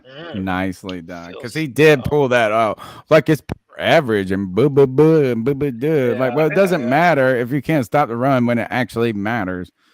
All right, so let's go to Dab on him. I just like doing it, man. Dab on them folks. Dab on them folks. And that dab on them folks. They like seeing it. Tell me what to do. Dab on them folks. The dab on them pick goes to the player that we think excelled, or at least deserves a pat on the back. Gonna be a tough one. This is a searching. Can I go first? Can I go first? Because we're dying for one. This is the easiest one in the world. And I honestly feel like I don't know who else you can name other than this guy. It's Brian Burns. It's Brian Burns, man. It's Brian Burns. He lives in the backfield. I think that he is one of the players that is definitely going to be our primary pass rusher this year. The only way that we're going to continue to get continuous sacks is if Brian Burns does his thing. And he was our only form of consistent pressure that wasn't coming from a blitz. So, yeah, I think Brian Burns, dab on them, folks. Let's go. My dab on him goes, I'm with Kieran Troy on this. It's going to go to Robbie Anderson today. catching the deep ball is look, I felt like Baker had too many mistakes today to give him the dab on, man. Like if we had a resilient player, it would be resilient pick of the day. It would be Baker Mayfield. But Robbie Anderson had the play that Robbie Anderson is paid to get paid or paid to get to make. So Robbie Anderson, big touchdown today, starting it off, deep game. Let's see something out of that. Dab on him, Robbie Anderson. Dab on him. I'm going to go real quick. It is hard to pick anybody in this one because there were not a lot of great spots, but I'll give mine to DJ Moore. The last drive of the game that put us in the game that we should have won because of that drive was a big part. He was a big part of that drive. Big catch, the a big end around play. Yeah. The end around play. Yeah. He was a big, like he didn't do a whole lot in the game, but he came through in that drive and I think he did really well. And Cody, it's so funny that Brian Burns is your dab on a pick because that was my secondary Tal of Shame pick. Oh, you're crazy, dude. Look, I love like Brian Burns, Thomas but in that scene. I love should Brian Burns, but he is the king of almost got there, and it's just so frustrating. It's so frustrating to watch him almost get there every time, and I love him, and I want him to do so well, but he's so close to being one of the best defensive ends in the league. I just want to say that's still like 10 points better than any other player, like compared to everybody else. Yeah, you're right. You have to be able to get close. Yeah, But I agree. I've said that about Brian. That's what kept him from truly being great. And I felt Hassan Reddick got robbed of a Pro Bowl last year in favor of Brian Burns. Yeah, I agree. It's right now he is our only pass rusher. Give you that. So mine is going to go to Ian Thomas. Yes. Ian Thomas was able to do something outside of maybe failing to block a couple of times. He was able to do some bring some life to this offense with that big 50-yard gainer all the way down to the 5-yard line. Unfortunately, he wasn't as fast as Greg Olsen would. Three-leg Greg Olsen won't fast either. But he was slow, bro. Ian Thomas looked heavy in that joint, didn't he? Dude, that play brought us to life. That was the play that injected anything into that one, us. the Robbie play, yeah. Those two plays right there kept us alive. So dab on them. All right. Look, good show tonight. Long one. Just go ahead and buckle up for these guys as we continue to go throughout the season, as we continue to grow. Look, the viewers, the callers, they were there. So this was not us just talking to the space. So I know it's a lot of work on everybody. It's the most work on the people listening, though. I tell you that. Y'all had to deal with our asses and the Panthers through all of this. So we appreciate it. We're here on Tuesday nights live, 9 p.m. every Tuesday for 9 seasons. This is our 10th going on. I haven't missed a week yet. Friday free for all. This crazy cult has been developing. I mean, when I say a cult, they got this guru, Cody Lashdan. They're like, he might talk them into like moving to Utah and doing weird shit next. Ayahuasca, dude. Ayahuasca cult, bro. All kinds of good shit. It's wild. We got Debate My Take coming this week. We've got the beat check, which was great this past week. We've got the Madden simulations coming. All of this stuff is popping off, but it's popping off because the people are here listening to it. They're smashing that thumbs up button. They're subscribing. They're coming back. My name's Tony Dunn. You can follow me at @cat_chronicles. Cody Lack, how can they get? Yeah, you can find me on Twitter at Cody Lack. Let me take all this off so you can see all of our tags. At Cody Lack on Twitter, CODYLAC. I am the Panthers analyst for drafttech.com. That's once a month, so check that out. Hopefully, we're not having to focus on draft earlier than normal this year, which is normally pretty early, I feel like, for us. But, also, I just wanted to say I'm thankful to all of you incredible C3 Panther podcast fans that have helped us grow this show. I mean, even over the last year, Tony and CK really been a momentum. They know what I'm talking about. We have seen an upward trajectory, the likes of which this channel has never seen before. We cannot thank you guys enough. We love that you choose us every Sunday afternoon to come hang out and vent about Panther football. No matter what opinions you may have, if you love the Panthers, you can share them here. Love it. Love it. The Bat Daddy, how can they get after you? You can find me at the BatDaddy52 on Twitter is my personal handle. Check out at GCS Podcast 1's my other show. It's Geeks Chasing Squirrels Across the Multiverse. We go live Fridays at 9 p.m. Eastern Standard Time on YouTube. So as soon as you get done with the Friday free-for-all, roll over to there because right now Cody's hanging out with us every Friday talking about House of the Dragon. We're also covering She-Hulk, Rings of Power, 40 minutes away, Lower by the way. Decks, Cobra Kai, anything Star. We cover all kinds of stuff. So come check us out. It's a very. I am caught up on House of what's it called, the Dragon. House of the Dragon. Yeah. Well, you're not about almost miscalled it. I thought I was going to say it, and then I started questioning the name of it. Yeah. I will agree with. No, Hot you D, like that's the right. you like the innuendo. You like the innuendo. Just say hot D, baby. Hot D. You know what? I will agree with you. I'm putting up with this is better than Game of Thrones right now because less reliant on the sexually explicit to make it interesting. And I watched about 4 episodes of Cobra Kai last night, so I might be jumping in with y'all. Hey. CK, how can they get after you? And I got a controller for my computer, CK. Ooh, there you go. Maybe tonight we can get some more. Maybe. So you can find me at Codizzle Allen on most social media platforms: Twitter, TikToks, Facebook. Do some gaming content. Mainly, you're going to find me here on the C3 Panthers podcast Tuesday nights, some Friday nights, but also the Madden simulations. We're going to be trying to figure out a time to do that. Right now, I think the goal is to have them done on Saturday nights. But we had a blast this morning doing it. Tony, you weren't able to get there, but it was fun. Me and Cody had a good time. Church. I was a good boy. I took my kids to church. Made But my mom happy. Made everybody happy. Jesus didn't love the Panthers today, though. Follow all these people out. Don't worry. Praying for your team. I did not pray for the Panthers because that's cheating. It's a selfish prayer. That's cheating. No, it's literally cheating. I'm a philosophy major. I believe that if God intervened in this, it would be cheating. So I just pray for my people to be healthy. And when I say my people, my family is. I'm looking at them on the screen right now. I see them in the chat. Cody Lack, take us out of here, brother. Until next time, C3 Panther faithful, keep pounding.